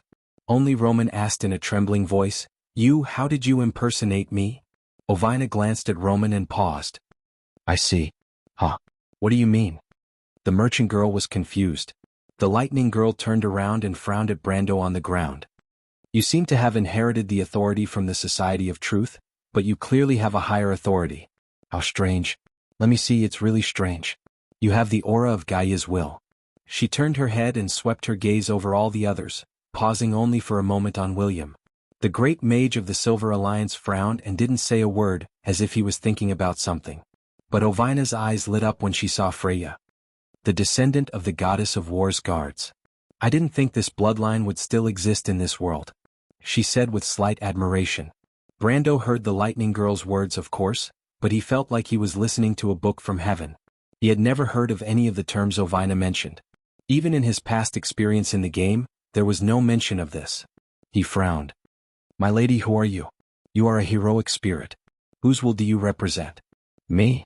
The lightning girl took a step forward and lifted her chin. "Human, according to your records, you should call me the Knight of Azure." The Knight of Azure. These three words echoed in Brando's mind. He opened his mouth but seemed to have lost the ability to speak. The others weren't any better than him or worse. Medisha almost dropped the spear in her hand. Behind the princess, Makarov and the others kept muttering to themselves. "This is impossible, this is impossible." In front of them was the Azure Knight who had shattered the heavens, caused the stars to fall to the ground, and brought about the era of mortals. If one were to ask what was the most famous epic in the history of the Amber Sword, it would definitely be the Pale Poem. If one were to ask which part of the Pale Poem was the most widespread, it would definitely be the legend of the Azure Knight. That was the ancestor of all knight epics. Later generations had made up countless stories based on this legend. Almost all the knights' fantasies had the shadow of this legendary character. But she was actually a woman? Everyone couldn't help but find it hard to accept. Only Roman, after confirming that the other party wasn't pretending to be her, asked curiously, "But why do you look exactly like me?" Time flows like a long river. Among the billions of stars, there are always two that are so similar. "This is just a coincidence," the lightning girl replied in a low voice. Brando felt like this lady was spouting nonsense.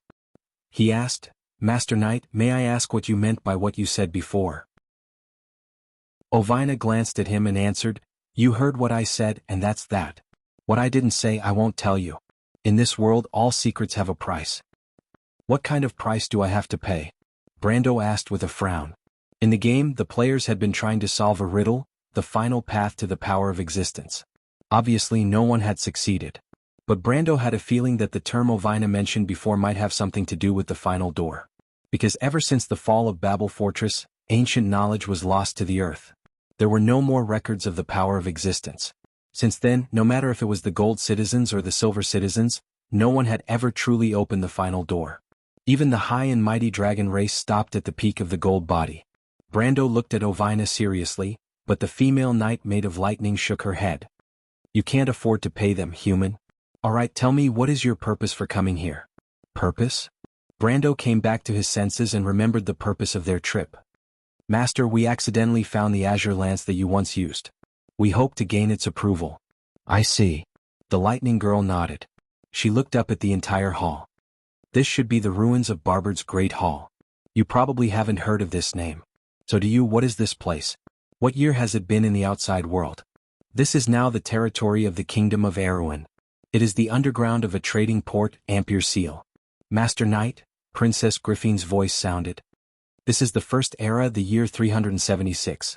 The Chaos Era has ended? The Lightning Girl muttered to herself. Are there still divine citizens on the earth? Divine citizens? Everyone looked at each other in confusion. What kind of term was that? Even to the players, that was a background that only existed in legends. Ovina looked at their expressions and understood what had happened. However, there was no sadness or joy on her face. She only replied, I see, I understand. She looked up and replied, You said that if you want to gain the approval of the Azure Lance, it's very simple. You just have to defeat me. Defeat you? Brando almost choked on his own saliva. She was the legendary ancient hero who shattered the heavens and ushered in a new era. Legend had it that the Azure Knight was a hero who lived in the era before Babel Fortress was destroyed. She almost certainly had existential power, and even in that terrifying era, her power was at the top of the line. From this, one could tell how terrifying the Lightning Girl's power was. Although he knew that it would not be easy to obtain the Azure Lance, after all, the Amber Sword was first and foremost a game, and since it was a game, there was no such thing as a free lunch. Brando did not expect the conditions of this dungeon to be so simple and yet so demanding. Defeating the Azure Knight's heroic spirit was enough. The question was that even possible? Brando could roughly estimate based on the power of the previous attack. Even if he was at his peak in the game, and with the help of the other top players in the Gracious Knight squad, he might not be able to defeat the Lightning Girl in front of him. He could not help but wonder. He asked, My lady, may I know, how much power does your heroic spirit have when you were alive? Ovina smiled slightly. You are very smart, human. You even know to investigate your opponent's power. But I'm afraid my answer will disappoint you. As long as I am in this hall, my power is equal to my peak power. Everyone felt as if they had been punched in the face. Makarov and the others could not help but look at the legendary mage from the Silver Alliance. But William could not help but smile bitterly. Although his power was close to the peak of the mortal world, it was not enough in the face of the power of existence. He shook his head. There was no chance of winning. This is too much. Princess Griffin was stunned. She could not help but frown as she replied, My lady, how could anyone defeat you? Little half-elf girl, if you cannot defeat me, what right do you have to use my weapon? The Lightning Girl smiled and replied. Brando frowned. Unlike everyone else, he immediately felt that there was something wrong with this condition. A game would never set a condition that could not be completed. Her Highness asked a good question. Who could defeat the Azure Knight? Even in his era, which player would dare to claim that they could defeat the Azure Knight, let alone the people present here? Or even further back, as long as they could not control the power of existence, there was no possibility of victory. He immediately thought of something fishy. He raised his head and saw a pair of eyes looking at him. It was a pair of black eyes with a hint of light purple luster. Under the slender eyebrows, together with the beautiful black hair, it set off the heroic and vigorous face. The female knight stared at him. The meaning in her eyes was clear. But she still mouthed a warning, word trap. Brando reacted immediately. He did not have time to think about why Maynard would suddenly think of this problem. But he had already raised his head and asked Ovina, My lady knight, are you saying that as long as we are in this hall, your power will be equal to your power at the peak of your power? The Lightning Girl was stunned and looked at him. Brando already understood. My lady knight, as long as I defeat you, I will be recognized by the Azure Lance? Yes. Ovina nodded. That's good. Brando suddenly leaped backward and shouted at the Shire beside him, The Shire Dragon Strike. The young wizard squire understood the moment his lord spoke. Since Ovina was undefeatable in this hall, then they would change the battlefield. He reached out to the ground and the halo of law magic gathered in his palm, dazzling. What do you think you're doing? Ovina's eyebrows, made of lightning, twitched. Then anger flooded her face. I hate opportunistic people the most. As soon as she finished speaking, her figure completely disappeared from everyone's sight. Then the Roman scream rang out, Brando, behind you. Brando's heart went cold. Normally, in a situation like this, the first thing anyone would do would be to attack the Shire to cancel the spell in his hand. But Ovina obviously saw through his relationship with the Shire. In other words, she knew he was a planeswalker. Brando felt a chill run down his back. He didn't even have a chance to fight back. A cold hand that didn't seem to be made of lightning had already grabbed his back. Order him to stop. The lightning girl's voice was frighteningly cold. No, the Shire cast the spell. There's some kind of law here that she can't hurt anyone. Brando immediately shouted. Ovina paused. How did you know? Brando smiled proudly. Because you just stabbed me with your spear, did you forget? You noticed? The lightning girl's almost platinum eyes were filled with disbelief. You're a smart guy, but you think that's enough to make me helpless. Brando saw the cold, smug smile on Ovina's face and knew something was wrong. He followed her gaze and looked over. In that direction, the beam of light from Charles's dragon strike had already left his hand and hit the ground. The hall was already extremely fragile after countless years. With just one hit, the ground cracked and looked like it was about to collapse.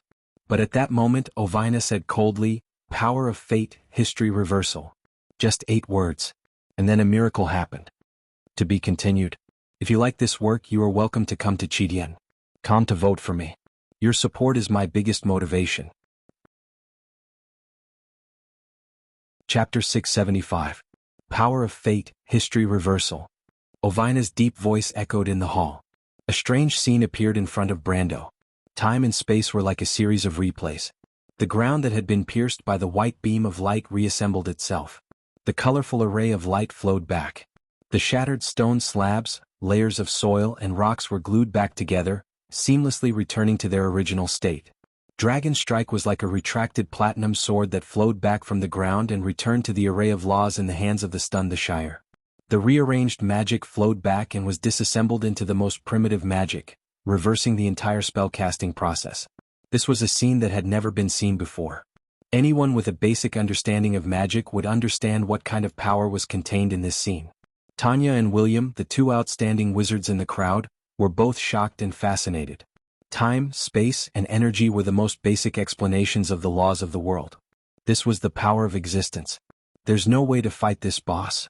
The Shire screamed. You can't defeat me. The lightning girl declared proudly. Thousands of electric arcs appeared on her body in an instant.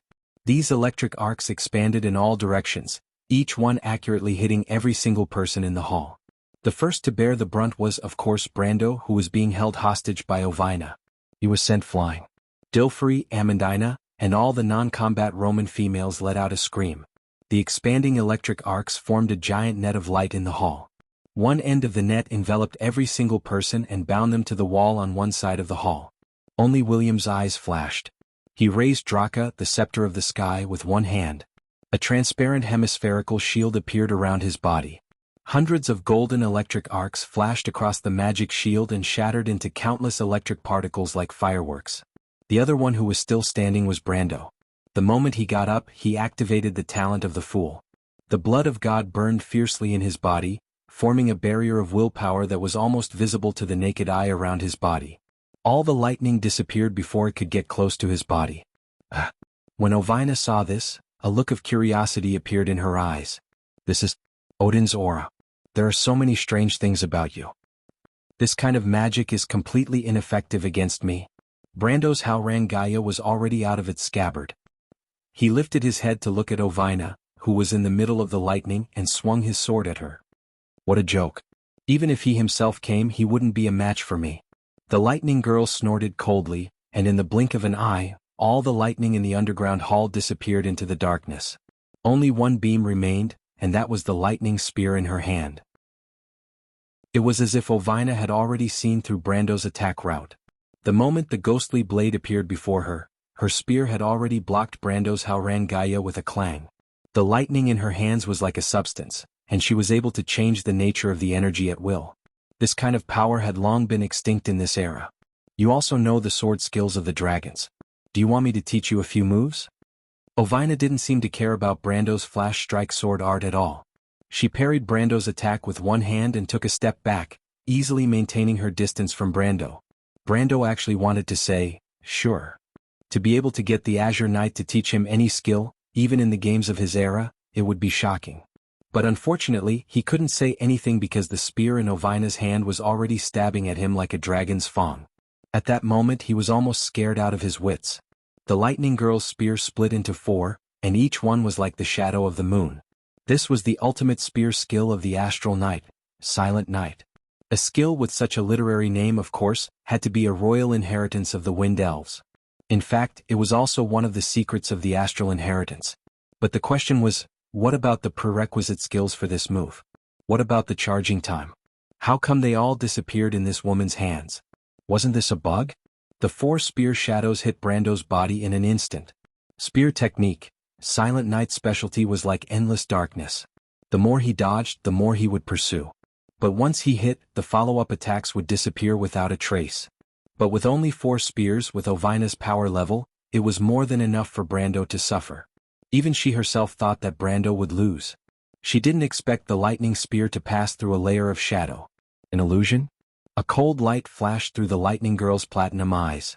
She saw that Brando's illusion in the air was still advancing and stabbing at her. Huh. This isn't an illusion, it's a magic doppelganger. Ovina's voice was slightly surprised. She took another step back and dodged the attack. She asked in surprise, "This really is a genius sword technique.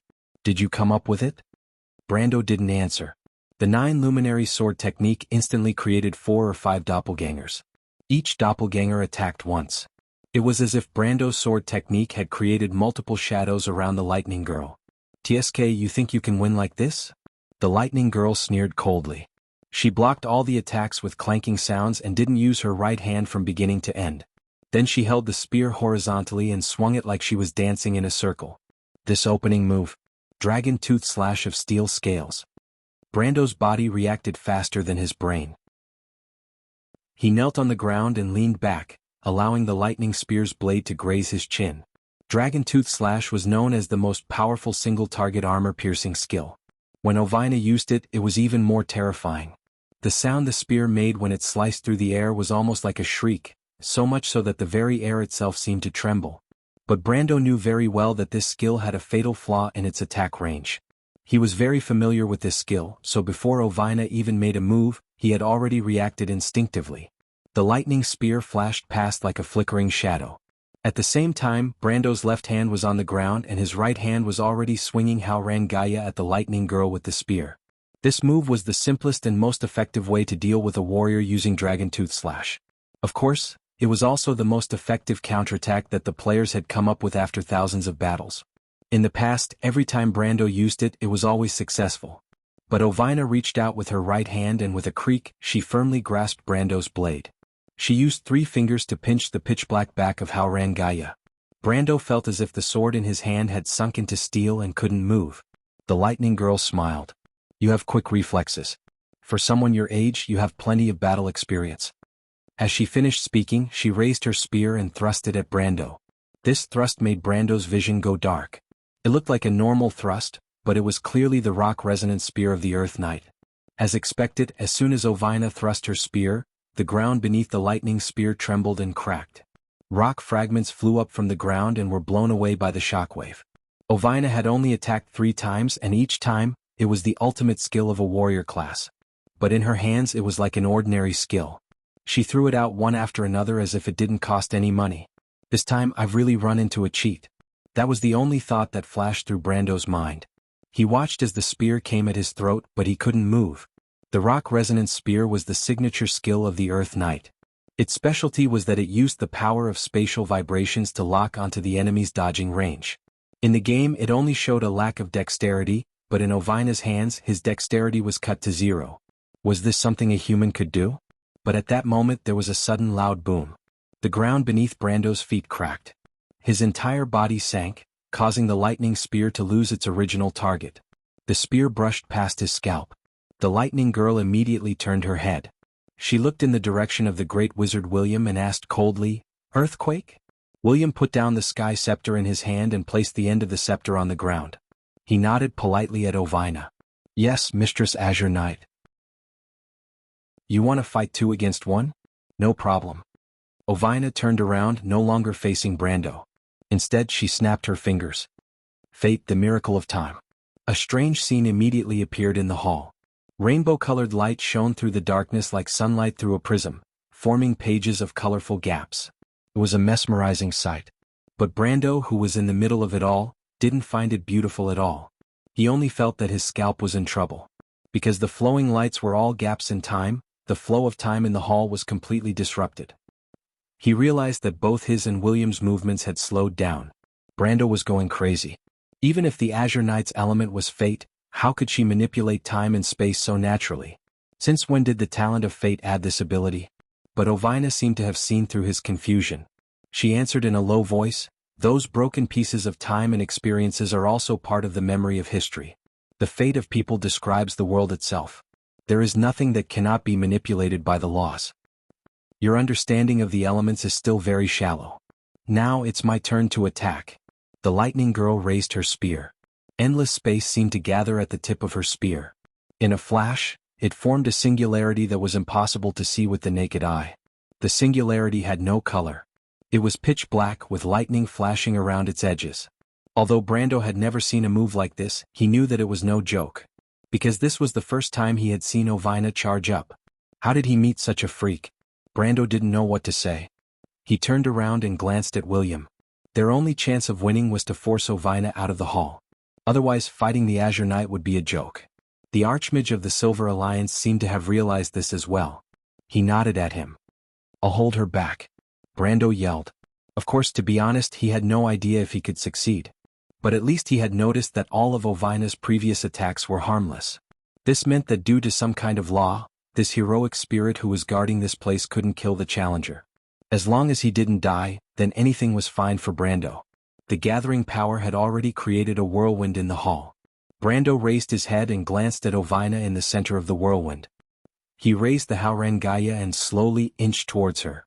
It wasn't that he wanted to move slowly, but Ovina's miracle of time was too freakish. Not only did it slow down time for everyone around her, but it also sped up for herself. It was much more powerful than the legendary 12-circle time imprisonment spell of the law-defying sorcerers. But Brando knew that he still had a chance. He still had the Flash Strike Sword art. The Flash Strike Sword art could ignore space and time. If he got a little closer, he would be able to attack. He raised his head and watched Ovina's every move, hoping that she would be fully focused on casting that ultimate move. Then he would be able to take advantage of the opening. Of course, he didn't expect his attack to do much damage.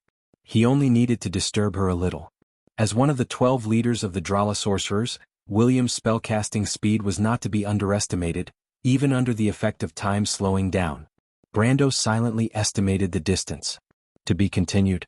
If you like this work, you are welcome to come to Chidian. Come to vote for me. Your support is my biggest motivation. Chapter 676. 10 meters. 7 meters. The sandstorm had completely engulfed the entire hall. The underground hall rumbled and the entire space seemed to be attracted to one point by some kind of force. Brando narrowed his eyes and endured the sharp stones scratching his face. But in the end, he found the predetermined spot. The blade flashed slightly. In the next moment, Brando's figure disappeared from where he stood and reappeared beside Ovina. The lightning girl didn't seem to notice. She looked up in surprise, but a trace of mockery flashed through her platinum eyes. Brando observed her expression and immediately realized that something was wrong. Shallow. Before he could swing the Haurengaya in his hand, he heard Ovina's cold comment. In the next moment, Brando felt the sword in his hand hit an indestructible wall with a clang. The wall was transparent, as if the blade of the Haurengaya was stopped 3 feet away from the lightning girl. What is this? Brando was horrified. He had never heard of a skill that could give the caster a layer of mana shield when it was being used. How was he supposed to survive? This is not a magic shield, human. Ovina raised the tip of her spear and pointed it at his chin. She answered calmly, "Because you cannot defeat me. This is your destiny, like a predetermined destiny. That is why you are hesitating." Brando immediately understood that this was also one of Ovina's elements. This was another manifestation of the power of destiny. It planted a subconscious thought in the hearts of all her enemies, making them believe that they could not defeat her. In other words, there was no magic shield around her at all. It was because he believed that he could not defeat her, so his sword stopped there. Everything was just an illusion. But this illusion was so real that it was impossible to resist. Even if Brando used all his strength, his sword would always be stopped 3 feet away from the lightning girl. It was as if he was fighting himself. This kind of power was unbelievable. Never mind, since he transmigrated to this world, even in his previous life in the game, he had never heard of such a thing. He had often heard other players speculate about how terrifying existential power was, but now it seemed that it was even more terrifying than they imagined. Understood? Ovina asked. Brando smiled bitterly. This was indeed an undefeatable power, because he saw that the girl surrounded by lightning had already begun to accumulate the last of her strength, preparing to unleash her attack. At this time, the mages from the Silver Alliance had just started chanting their spells. Brando turned around and saw William's serious expression. But it was at this moment that a figure appeared in Brando's vision behind the endless storm. A figure that he couldn't even imagine in his dreams. It was a long, flame-like ponytail. Her long hair fluttered in the wind as her master pushed forward, curling around the spear in her hand. It was just a standard pike of the White Lion Legion. It couldn't even be considered a magical weapon. But the tip of the pike reached Ovina's back in an instant. It was Scarlet. The girl of lightning acutely sensed the sneak attack from behind her. With a backhand chop, she sliced half of the pike in Scarlet's hand. She turned around and looked at Scarlet in confusion. That's strange. Such weak power. How did you escape from my lightning cage? Because I'm lightning too. The girl with the ponytail roared. Let go of the Lord. I see. Ovina had already seen the electric arcs floating around Scarlet's body. She raised her eyebrows slightly. Such pure power of lightning. You also have God's blood in you and its kaisus, but unfortunately it's far from enough. As soon as she finished speaking, she had already sent another chop towards Scarlet's neck. The Azure Knight's heroic spirit had probably seen through Scarlet's meager power and decided to take care of her first. Careful. Brando was still beside Ovina. He now knew that attacking the heroic spirit of the Azure Knight was pointless. As long as he couldn't break through the element of fate, he wouldn't be able to chop off her neck even if she offered it to him. But if he wanted to interfere with Ovina's movements, he had many ways. Brando dodged the girl of lightning and swung Haurangaya downwards. He roared, "Rise, power of the earth!" The power on Haurangaya suddenly exploded. The floor of the hall seemed to be bursting with layers of cracks. The floor under Ovina's feet was about to be completely torn apart. Ovina was furious. She had no choice but to retract her chop. She pressed her hand downwards and released another time reversal. This hall was her biggest weakness. Of course she wouldn't let Brando tear it apart. But as soon as she turned around, the girl with the ponytail behind her found another opportunity to attack. She didn't care that she was less powerful than an ant in Ovina's eyes. She didn't say a word. She held the standard pike with the chopped-off head and stabbed it towards Ovina's back. "Scarlet, get out of the way!" Brando shouted helplessly. He knew that Ovina's elemental power was very special. Even he couldn't do anything to her, let alone Scarlet. If Scarlet stayed, she would only be a burden to him. But it was too late. Scarlet and Brando's relentless attacks infuriated even Ovina, who had a good temper. More importantly, the magic power that William the Great Wizard was accumulating was slowly becoming a threat. Of course, with William's power, it was impossible for him to hurt her. But if he was determined to destroy the hall, it would be a time-consuming and laborious task for her to fix.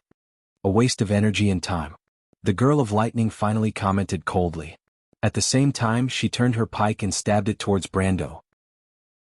Ovina was very rational. Scarlet obviously posed no threat to her. In comparison, Brando, who had Haurangaya in his hand, was more of a problem. But as soon as she thrust her pike, she immediately realized that she had made a huge mistake. Because she immediately felt Scarlet's pike hit her squarely in the back. Ovina's eyes were filled with disbelief. How could a mortal who wasn't even at the peak of gold hit her? Where was her talent of fate? Scarlet had used all her strength to strike Ovina's back. She didn't even scratch the heroic spirit's skin. Instead, she herself was sent flying. But according to the power of the precepts, whether or not this attack caused any damage, it had completely interrupted Ovina's charging skill. With a bang, the black singularity on the Azure Knight's heroic spirit pike completely disappeared. An opportunity. Brando didn't know how Scarlet had been able to pierce through Ovina's elemental power. But at least he knew that this was a perfect opportunity. While the girl of lightning was distracted, he had already raised Haurangaya and stabbed it down. With a loud crack, the power of the earth that had been nurtured by the sword instantly spread throughout the floor of the hall. Immediately, dense cracks appeared on the flagstones on the ground, and the earth cracked under the flagstones. The underground hall rumbled and tilted to one side, seeming as if it was about to collapse completely. What the hell? Ovina finally reacted. Even though she claimed to have the power of the Azure Knight at her peak, Brando could tell that this heroic spirit had only inherited the power of that legendary hero. But her battle experience and her ability to handle the battlefield were far inferior. Seeing that the hall was about to collapse, the Girl of Lightning began to panic. She opened her arms and a vast amount of elemental power instantly enveloped the entire underground hall. The entire hall collapsed and then immediately recovered. But then more cracks appeared. Ovina's forehead was covered in cold sweat. She slowly realized that she couldn't hold on any longer, because William the Silver Storm had joined the battle. The magic of an extended earthquake spell was injected into the ground, causing the entire hall to tremble. The pillars in the hall cracked and the ground began to move. Then a large fissure appeared and sank, sliding into the cracks beneath the ruins along with countless rocks. The Girl of Lightning seemed to have finally realized that defeat was inevitable. But she gritted her teeth and raised her head. She said angrily, "Don't think that you've won." The entire hall was falling apart into countless pieces. Ovina stood under the largest rock and looked down at Brando and Scarlet. She reached out her hand and retracted the elemental power that had enveloped the entire space. Then she shouted, "Destiny, the shining fountain." History unfolded behind her like a curtain. Countless heroes and legends came to life in those shining fragments and then appeared before Brando. There were some characters that Brando couldn't even name, but there were also some from the era after the Azure Knight. Among them, Brando recognized the four wise men. Mainly because he was too familiar with the image of the Saint Tassel. These summoned creatures formed from fragments of history. Brando couldn't even describe their state of existence. Rather than heroic spirits, they were more like the manifestation of a law. But clearly, these things that Ovina summoned were not here to have a tea party with him. The Girl of Lightning pointed her spear downwards. Her deep, penetrating voice almost drowned out the rumbling of the collapsing hall. Heroes are merely beings bound by fate and wishes. Their goal is to ensure that the fate of the world continues to exist along a predetermined line. Human, accept their challenge. More than 10 projections of heroes that seemed to have walked out of legends rushed towards Brando. Brando's face was pale with fright. Although he didn't know how much power these summoned creatures had, if they were too weak, Ovina probably wouldn't have let them out. The elemental power of fate was a bug. Brando immediately revised the order of the elemental power in his mind. In the past, there had been quite a few players who had the gift of fate in the game. But he didn't expect this elemental power to be so freakish when it reached the realm of the power of existence. It was as if he could get anything he wanted. The first to reach him was Saint Tassel's illusion. He didn't know if it was a coincidence, but the Wind Empress had clearly demonstrated the power she should have. Brando was just about to raise his sword to parry the elf's attack when Saint Tassel stepped back and a series of illusions appeared in front of him. 9 luminary sword art. Brando immediately realized that his 9 luminary sword art was nothing compared to the real Saint Tassel. First of all, their magical powers weren't on the same level. The Wind Empress in front of him seemed to be able to continuously cast 9 luminary sword art. And each illusion lasted for a very long time, making it difficult to distinguish between the real and the fake. And that wasn't the end of it. Next to him was the Flame King, Gretel, who was ready to attack at any moment. Brando's flash strike sword art had left a deep impression on him. But luckily Brando still had one last trick up his sleeve. The hall was disappearing beneath everyone's feet. He took a step back and grabbed the ponytail girl's arm. Scarlet paused and instinctively pulled back her hand. "My lord. We can't win. Let's run." Brando answered. He never had the self-awareness of being an expert. He raised his head and took one last look at Ovina, who was at the very top. More and more heroes were emerging from the screen of light behind her. It made his scalp go numb. There was no way to win. He didn't know which idiotic designer had designed such a scene. What made him even angrier was that this design actually existed in this world as well. Was there any scientific basis for this? Brando shook his head and shouted in the direction where William had been, "Master William, we'll be going first." With that, he immediately grabbed Scarlet's hand and jumped into the darkness below. To be continued. If you like this work, you are welcome to come to Chidian. Come to vote for me. Your support is my biggest motivation.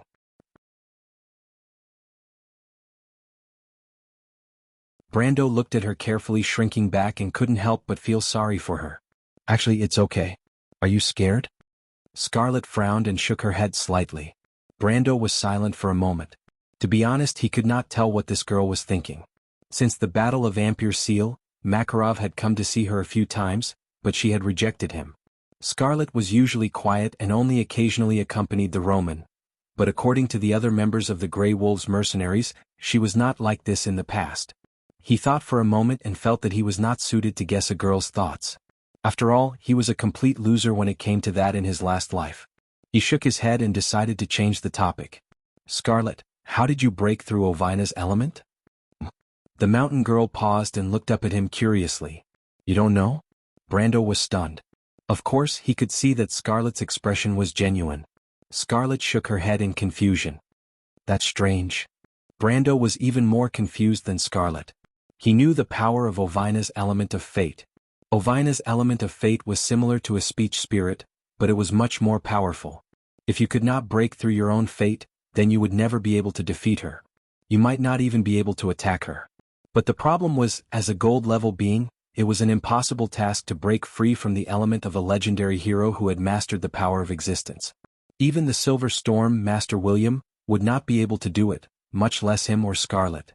Could it be because of the dragon bloodline? But he had never heard of a gold person being able to challenge someone of a higher level. It could only be said that they were more talented. Brando frowned and couldn't figure it out.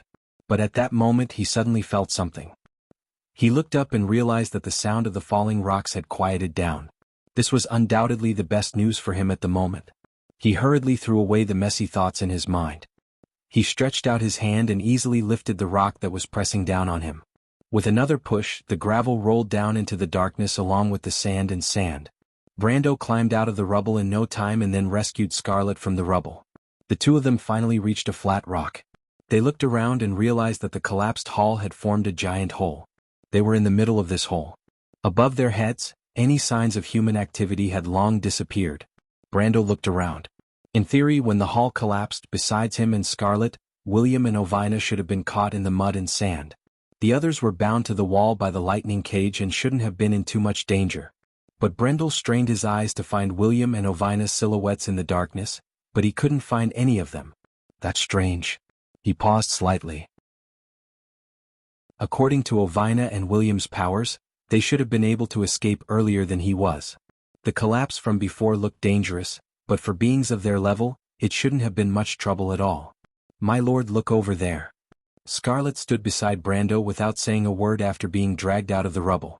But as a half-dragon, her eyesight was obviously much better than Brando's. Brando looked in the direction she pointed. After a while, he saw a dot of light flying out of the darkness. But when the light came closer, he realized that it wasn't a dot of light at all. It was William flying in midair, holding a glowing staff in his hand. And when he got closer, Brando suddenly saw that the old magician was carrying a person in his hand. From the platinum body made of lightning, who else could it be but Ovina? William's flying spell was extremely fast. In the blink of an eye, he was right in front of Brando. He descended, his long robe fluttering in the air, and then landed firmly in front of Brando. He reached out and threw Ovina in front of Brendel. She's unconscious? Brendel's jaw dropped as he stared at Ovina, whose eyes were tightly shut. He couldn't believe that this was the mighty Lord heroic spirit from before. Normally, as long as one's body was complete, even if one fell from a height of several thousand feet, one shouldn't have fainted. This was too degrading. You guessed right, little one. After leaving that hall, her power weakened rapidly, the old magician replied. When I found her, she was at most an upper silver level. And her magic was still draining away. I can foresee that if this continues, she won't even be able to maintain her original form. I see. Brando paused, but then he felt a little troubled. He couldn't help but look at the lightning girl on the ground and say, so what's the situation now? Did we win or lose? This girl isn't going to go back on her word, is she? Ahem. What do you take me for? Brando had just finished speaking when the unconscious Ovina on the ground suddenly woke up. Although she still looked a little weak, she still glared at Brando and said, although I hate opportunistic people the most, a win is a win. I won't deny it. The girl panted and then her face became much rosier. Brando and William both frowned slightly because at the same time, they realized that Ovina's power seemed to have increased. You can still recover your power? Brando couldn't help but ask, wasn't that hall destroyed? Wait you. He narrowed his eyes as if he realized something. But the silver magician leader was one step ahead of him, and a look of realization appeared on his face. At least you have some smarts, Ovina snapped. Ovina replied in annoyance, it's just as you guessed. My power doesn't increase the closer I get to the hall. Instead, the closer I got to the holy lance of heaven, the closer my power was to its peak. I'm sure you've guessed it, I'm not some azure knight, I'm the heaven.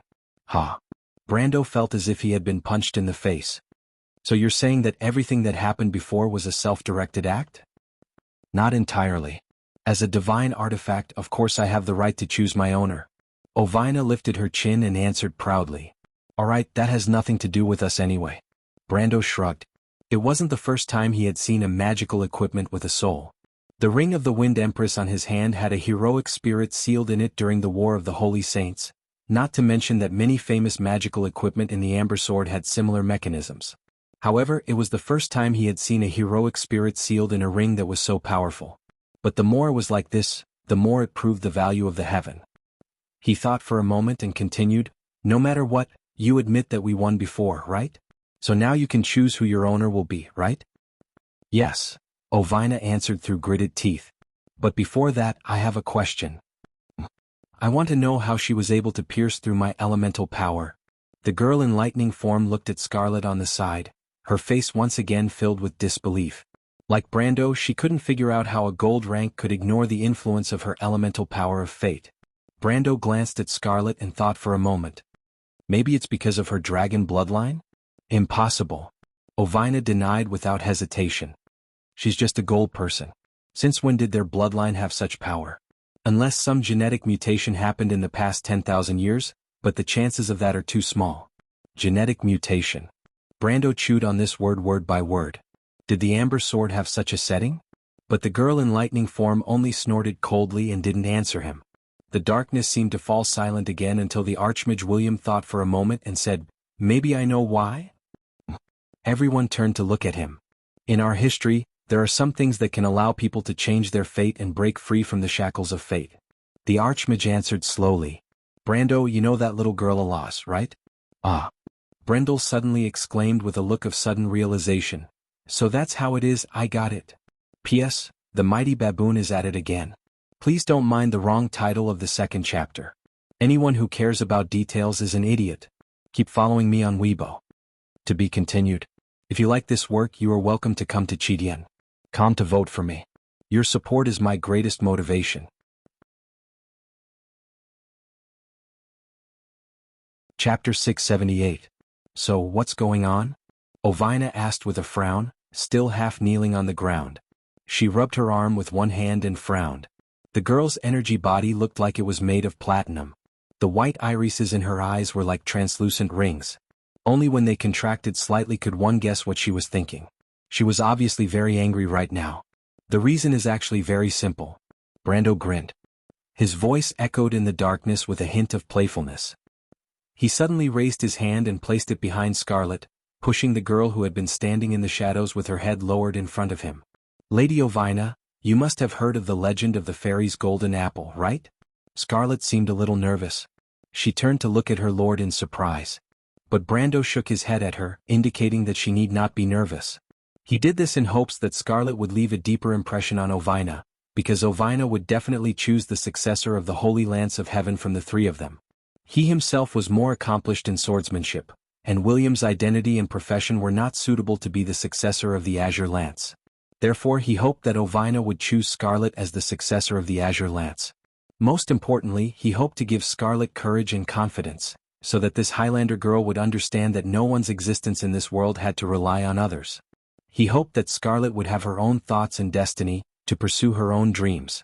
A Scarlet who would always stand behind him, like a silent shadow. This Scarlet made his heart soften. But it was also because of this that he hoped the girl would understand that there was no such thing as a lowly background in this world. A girl from the countryside of Bucci could also become the hope and protector of many people in a certain era. Only confidence and hard work were the driving forces of every individual's progress in civilization and order. Ovina took a closer look at Scarlet. Her pupils were like burning platinum flames, and her eyebrows were like extended flames. She frowned slightly. Is this the reality of longing? She closed her eyes and sniffed. So that's how it is. She does have the unique scent of the fairies. The residents of Valenia's home of the fairies have been researching ways to change fate for a long time. I didn't expect them to succeed, but it's only breaking the laws. It's still useless to advance in chaos. I was too careless. Then she opened her eyes again. She looked at Scarlet and then at Brando. I heard her call you Lord. Is she your subordinate? Oh no. Brando thought Ovina was going to hold a grudge against him and hurriedly explained, I guess you could say that. Barely? Ovina stared at Brando suspiciously and dragged out her words. Brando pondered for a moment and quickly organized his words. It's probably because I helped Scarlet when she was in trouble, so nominally, Scarlet is now by my side as my guard. Of course, you can also think that I'm forcing her to return the favor, but no matter what, the contract between us will continue until she feels that she has repaid the favor, Lord. Scarlet turned around and called out softly. Brando's self-deprecation obviously made her nervous. Brando hurriedly gave her a look. Ovina looked at the two of them with slight disdain. How clumsy. But I didn't know you had some kindness in you. But don't you think it's a bit inappropriate for me to acknowledge her? It's not just that she's weak, because that's not the point. The point is that she doesn't have the heart to become strong. Without confidence, she can't look at herself. How can she realize her beliefs? Maybe she's even confused about her beliefs. The azure lance in her hands will only bury me. She stared at Scarlet, who lowered her head in silence. Then Ovina turned around and looked at Brando with some admiration. You, on the other hand, although you're still weak, you already have some potential. That's true. Otherwise, that guy wouldn't have chosen you, right? Haven't you noticed that you have a temperament that doesn't fit in with this world? And it's because of this temperament that you have the possibility of changing history. What do you think? Do you want to consider making a pact with me and becoming the new master of the Azure Lance, human? Brando was slightly taken aback. He didn't expect Ovina to acknowledge him. But he sighed and shook his head. You're wrong, Lady Ovina. No one is born strong and no one is born to change the world. But at every moment, everyone will change themselves for some reason. As long as there's something important in your heart that needs to be protected, anyone can become strong. In this world, strength and weakness have never been a constant factor. I've seen Scarlet's anger over her dead companions. It's because of that anger that I believe she can do it. Scarlet, raise your head. You've defeated Lady Ovina, so you also have the right to be acknowledged by the Azure Lance. Brando ordered firmly and sternly. Scarlet trembled. She bit her lip and raised her head to look at Brando. She knew that it was the Azure Lance, the most dazzling existence in the legends. Her Highness the Princess, His Lordship, and even Count Yenbao. There were many people here who were more qualified than her to pick up the holy lance that had once shattered the Azure Lance. Her Highness the Princess was brave, His Lordship was righteous, and Miss Dilfrey was determined and full of ideals. Everyone here seemed to be better than her. The Azure Lance could belong to any one of them, but how could it belong to her? But even so, there was still a trace of indescribable gratitude in the depths of her eyes. That gratitude was because she was touched by the acknowledgement. The darkness was controlled by solitude for a moment, and it silently spread out. William stood beside the three of them. Under his silver eyebrows, his wise eyes revealed a look of interest. It was as if it had nothing to do with him. He only occasionally used his fingers to sweep the dust off his long sleeves. As a wizard, he had no interest in the ownership of the Azure Lance to begin with. Ovina couldn't help but groan. She was probably grumbling about the fact that she had been defeated by a little girl like this. She couldn't help but look at Brando with some annoyance. You really want her to pick up the Azure Lance? Can't she? There are many others in the Great Hall. They are even more suitable than her. That half-elf girl, she is calm and collected. And that little woman dressed like a merchant who came with you, she has a noble bloodline. There are a few others. Although they aren't as good as these two, at least they are much better than her. Ovina frowned. I really don't understand your thinking. I know that, but I still think Scarlet is better. You. The girl of lightning stammered. Why? Because she is ordinary. That's why she can turn from a cocoon into something magical. In a time in the past, the Knight of the Azure Lance once used the Holy Lance to shatter the Azure Lance, causing the stars to fall to the ground. In the end, it brought about the Age of Mortals. Lady Ovina, in Kurlut's history, the Azure Lance represents an endless struggle. Even the lowliest of existences can stand at the pinnacle of glory.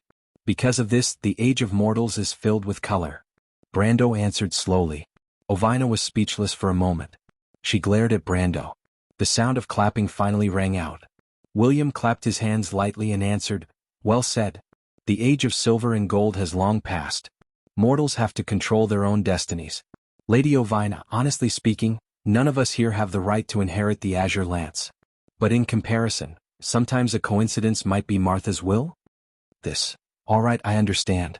Ovina sighed and stood up from the ground. She looked at Scarlet and extended her hand. You are very lucky, little girl. Come, extend your hand. Let me see what you are thinking. Scarlet hesitated for a moment and turned to look at Brando. But Brando only nodded slightly at her. Okay. The Highlander girl seemed to have finally gathered all her courage. She bit her lip, then extended her hand and placed it in Ovina's palm. Ovina closed her eyes and her sword-like brows finally relaxed. For the first time, a peaceful expression appeared on her face. So this is your past. It is better than I imagined. But it is only a temporary setback. It is not an excuse for people to be weak. The azure lance is a sharp blade that protects the mortal world. Scarlet, the shattering of the heavens and the falling of stars. This is the history of mortals conquering their destinies. Can you feel the courage contained in all this? Yes, you want to protect. Ovina suddenly asked. Then there was a short silence. Scarlet did not answer. But after a while, Ovina suddenly opened her eyes. She turned to look at Brando in confusion. The strange meaning in those platinum eyes made even Brando pause. But when he looked again, Ovina had closed her eyes again. Open your heart and accept me, Scarlet, Ovina chanted.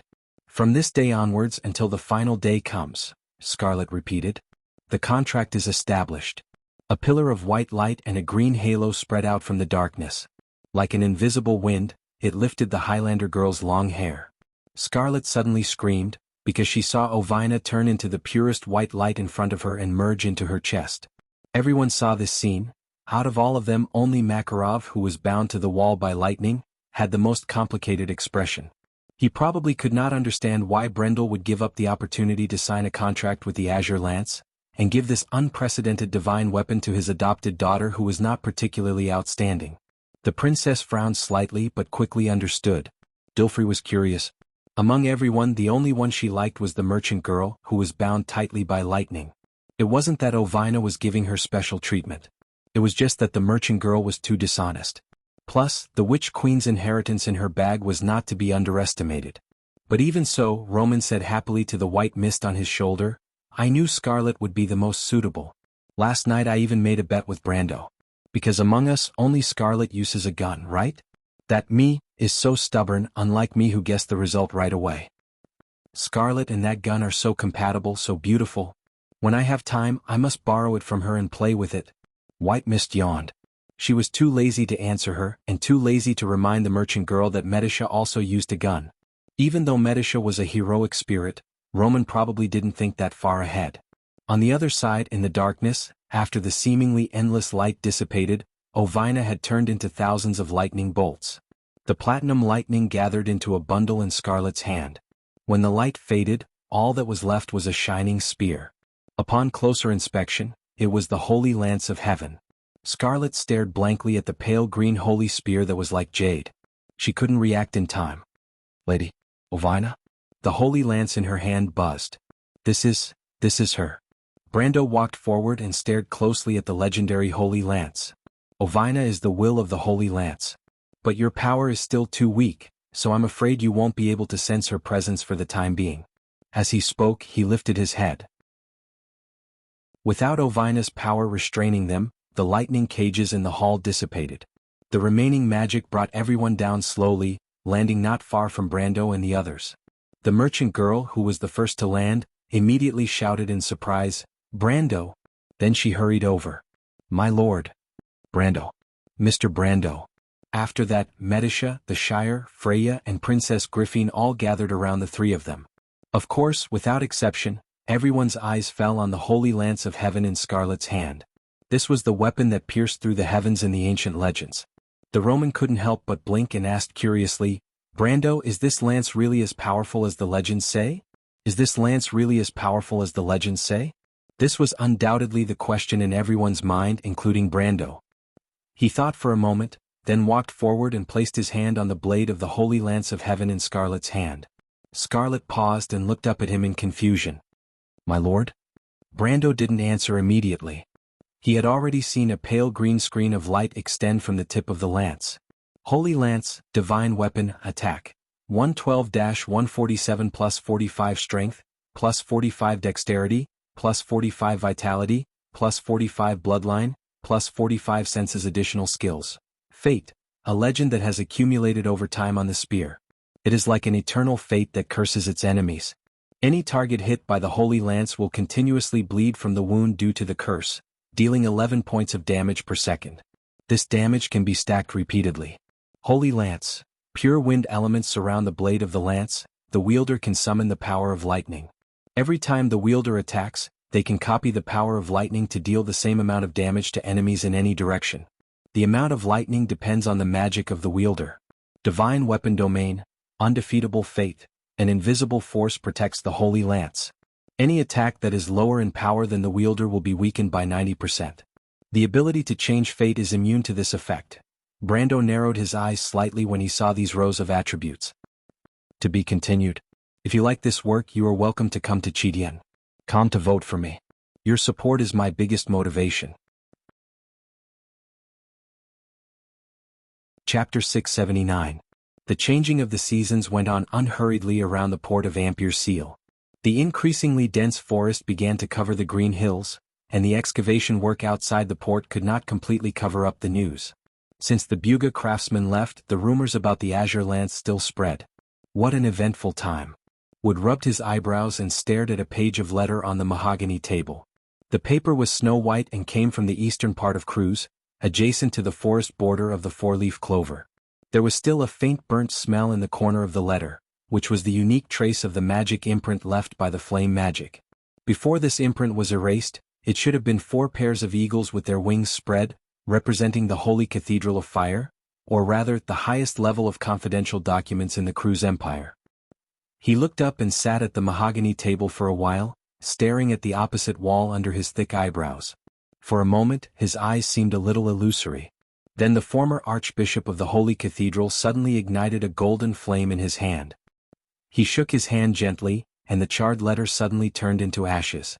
Wood carefully tidied up the embers on the table, then straightened up and tidied up his golden priest robe. The news in the secret letter confirmed the news that had been circulating in the port in recent days, but in fact he had already learned all the relevant information from the young Count Tonagel. The people of Erewhon did not intend to hide it from him, or at least did not intend to cover up the apparent fact. The Azure Lance did exist in Ampere Seal.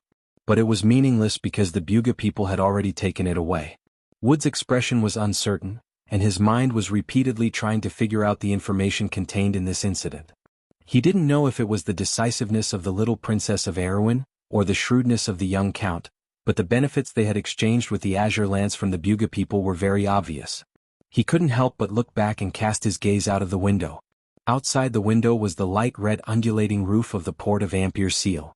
Emerald green vines hung down from the glass, splitting the sunlight sprinkled on the mahogany table into strange shapes. This was really a vibrant city, but now it no longer belonged to the Holy Cathedral of Fire. Wood did not feel anything about this matter. The temple had made a mistake and should pay the price for it. The key was that at least this kingdom still believed in the way of the golden flames, and their people did not deviate from their reverence for the Holy Cathedral of Fire. As for secular interests, Wood had never been too concerned. However, what really worried him was the inner circle of the Holy Sanctum. No, it should be said that the upper echelons of the Empire coveted the Azure Lance. Greed could blind a person's heart, and this was especially true for the nobles. Even he himself had suffered greatly from it. However, judging from the words in the letter, His Majesty the Emperor himself should also be interested. After all, it was the Azure Lance, the most famous weapon in the Pale Poem. At this level, it was no longer something he could change. In the past, he might have been able to come up with some solutions when he was the Archbishop, but now it was not something he could worry about. He could only hope that the people in power within the Holy Cathedral of Fire could be more rational and see the true teachings of the Flame King. He sighed, took off the Archbishop's square hat and put it on his head, then opened the door. The knight loyal to the Holy Sanctum had already been waiting outside. His deputy was no longer the former Friar Get.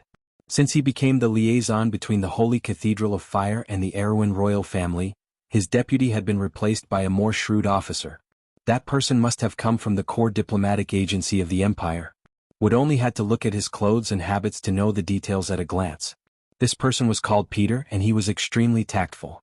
When he saw Wood, he immediately bowed his head deeply, revealing his shiny bald head, and respectfully asked, "Lord Archbishop, Is it about the holy sword Oderfeis? Wood glanced at him as if he wanted to see through this guy and then replied lightly, "This is a secret of the holy sanctum. If necessary I will tell you." "I understand," Peter replied with a smile. Wood looked back. The fragment of the holy sword Oderfeis that Williams lost in the Battle of Amberseal was not important. The holy sanctum had also agreed to exchange a new frigate with Brando for the fragment of the holy sword, but the key was the will and soul of the holy sword. The identity of Count Tonagel was very special.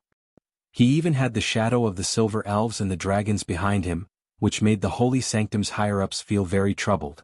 What's more, the other party did not seem to have any intention of joining the Empire, so the opinions of the higher-ups were not unified. On one hand, they believed that they should follow the choice of the Flame King, while on the other hand their opinions were much stronger. This was another troublesome matter. Too many years of being high and mighty had made the holy sanctum of fire somewhat arrogant and even indifferent to things outside. Some of the elders even had thoughts of assassination. Not to mention how ridiculous it was to assassinate a noble under the rule of the holy sanctum of fire. What really made Wood angry was that these people seemed to have forgotten the teachings of the sages. Whether it was the Empire or the truth, it would not have been a problem for the holy sanctum of fire 100 years ago. Since Cruz's reform, although the unity of the Empire had strengthened day by day, the weight of the royal power had increased day by day, and it had begun to threaten the foundation of Cruz's existence. The funny thing was that some people had not realized this problem at all. Wood was still going to meet the representatives of the northern nobles who were still in the port of Amberseal today. Although the things under the table were getting more and more onerous, the war was still the top priority for the affairs left in Erwin. The war against the Golden Mane Toquinen. Wood did not know if the eldest son of the king was fully prepared. Although he made a solemn vow when he made the promise, the Cipher family had already suffered a great loss in this war. What's more, as a puppet, it was still unknown how much prestige he could have. The Holy Sanctum would never invest much energy in a bet that was bound to fail. In this regard, Wood could only hope that the eldest son of the king would also understand this point. Fortunately, he was a smart guy and presumably would not be too naive. He walked out of the door with his deputy, but it was at this time that a servant came to him and bowed, saying, "Lord Archbishop, there are special visitors." Special visitors? Wood stopped. The bald Peter had already stepped forward and wanted to drive them away. Can't you see that the Lord Archbishop has something important to do? If there are any visitors, as long as they are not from the Empire, just let them wait a moment." Wood interrupted him and reached out to stop the guy. "Are they guests from the Empire?" Peter froze for a moment. "Yes," the servant replied deferentially. "Let them wait a moment, I'll be right there," Wood thought for a moment and replied with a frown. But before he could finish his words, a serious woman's voice rang out. "There's no need, Archbishop Wood. You know my habits. We are already here." Wood heard this voice and was slightly startled. He raised his head. Sure enough, he saw the woman with a prominent reputation in the Empire. She actually came. Unlike the sunny area of Amberseal, after crossing the vast Frada forest in the north and entering Petalsun, the weather in the countryside became rainy and rainy. The heavy rain in the past few days had caused the Maj River to surge, and the roads around Mageddon had become muddy and difficult to walk on. In the torrential rain, a black, ghost-like carriage jolted through the woods. A corner of the window curtain was lifted, and in the pitch-black carriage, an eye that was faintly white like a dead fish's eye stared motionlessly at the shadowy scenery outside the window. The gloomy clouds twisted into a ball over the forest like a shroud. Although it was only noon, the sky was dim. What is the commander of the Azure Skies doing in Amberseal? Declaring war on the Erwin people. A hoarse voice asked, and then he sneered as if he thought this joke was very funny. The sneer in the carriage was chilling. After a while, another voice said, "I'm afraid it's for the war in the north. If that's what you think, you're not far from the gallows. The Cruz people don't need to be distracted by a small Toquinen. They suffered a great loss in the Battle of Amberseal, and they don't want to give the Bugas any more leverage." The third person to speak had a calm, serious, and dignified voice. As soon as he spoke, the others fell silent. The Holy Cathedral of Fire lost both face and power in Amberseal. On the surface, they didn't gain anything from us, but in fact, the final winner was neither us nor them. The voice paused for a moment. "Erwin has a wise princess."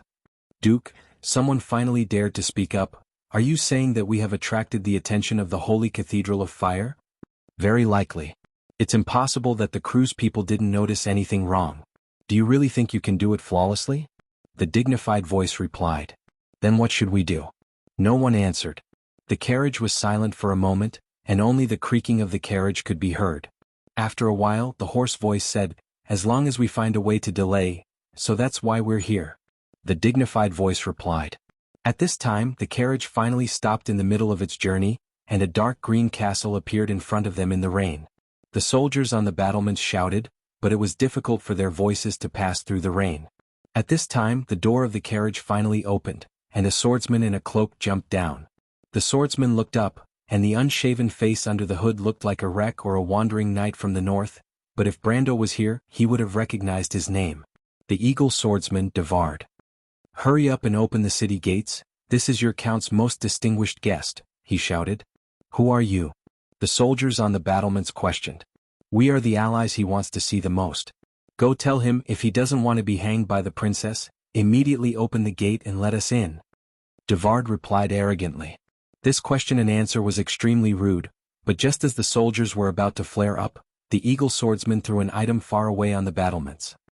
He watched as the item drew a beautiful parabola in the rain and fell into the city, then shouted, "Take this to Count Radner, he will understand." "Go, idiot." To be continued. If you like this work, you are welcome to come to Chidian. Come to vote for me. Your support is my biggest motivation. Chapter 680. Brando, do you want me to ask the Roman to? No need, Freya. I'm used to it. Let her be, she knows what she's doing. By the way, help me keep an eye on her and don't let her come crying to me with a red forehead. The background of this conversation was the verdant path of the Gras forest. A long line of carriages passed through the scattered spots of light. The knight in gold and red battle robes moved in an orderly manner, except for one. The merchant lady was wearing a shiny armor and holding the azure lance. She yelled and ran around the carriages without a care for her image. This was the second time she had done this week. Fortunately, the knight was already familiar with this cute countess. Anyway, as long as they stayed far away, at least they would not be knocked over. No matter how muddle-headed the merchant lady was, she would not hit the carriage, right? Freya looked back and could not help but sigh slightly. She originally thought that after she went to the Royal Knight Academy, Brando could at least restrain the Roman a little. But obviously it was just wishful thinking. At least until now, no one had succeeded in restraining this young lady. She looked at Brando and nodded to him. Then she let down the curtain and rode her horse to Scarlet's side. The mercenary lady looked at the scenery around her with some familiarity. Unlike Freya, the south was as close to her as home. "Scarlet. Miss Freya." Scarlet looked back and answered with some respect. "Scarlet, I've told you many times you can just call me Freya. I'm not a noble. Before I became a knight, I was just like you, from the countryside in the south." Freya frowned. Scarlet was a little embarrassed. "Freya, I'm sorry, I shouldn't have given the azure lance to the Roman lady. I didn't expect her to be so." She suddenly felt a little rude, but she couldn't find a better adjective to describe the Roman's current state. Freya saw her embarrassment and comforted her. "All right, she's not a rich girl. Forget it. She's just like that." She sighed weakly. "When I was with her when I was young, I really admire myself for being able to live until now. But she's actually a very good Roman person. She's just a little childish." Scarlet looked over and couldn't help but deeply agree. However, when she turned her head back, her gaze couldn't help but fall in the direction of the carriage. Brando put down the curtains.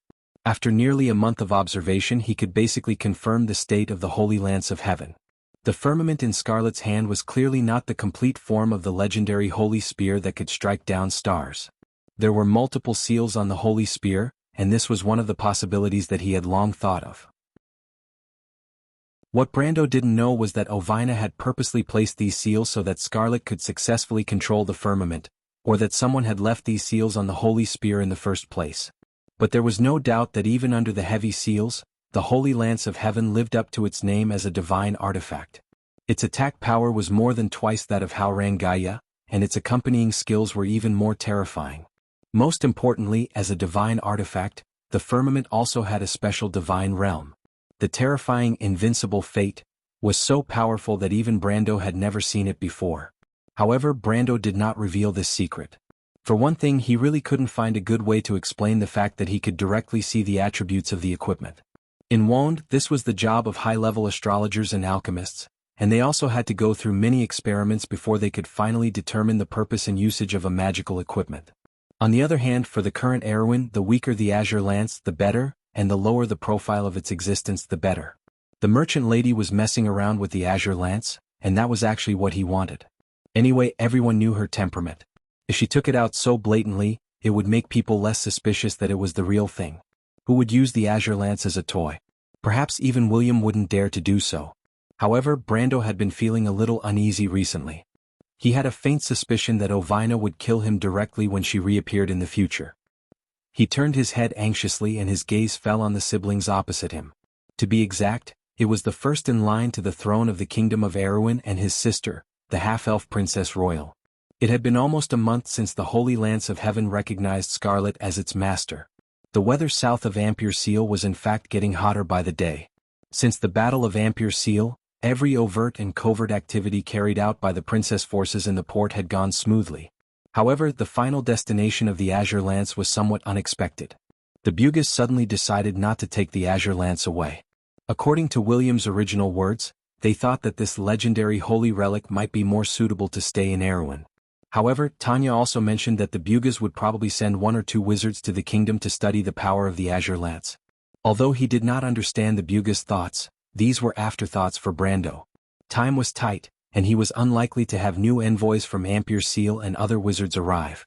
After seeing William off, he left the port directly with the princess, passing by the Royal Knight Academy, and went straight to Tanajul. The princess was eager to see her best friend, Magadal, and he himself had to start preparing for the future of Erewhon. After a week of travel, the carriage finally approached the Glass River. Here, for Brando, it was basically the same as returning home.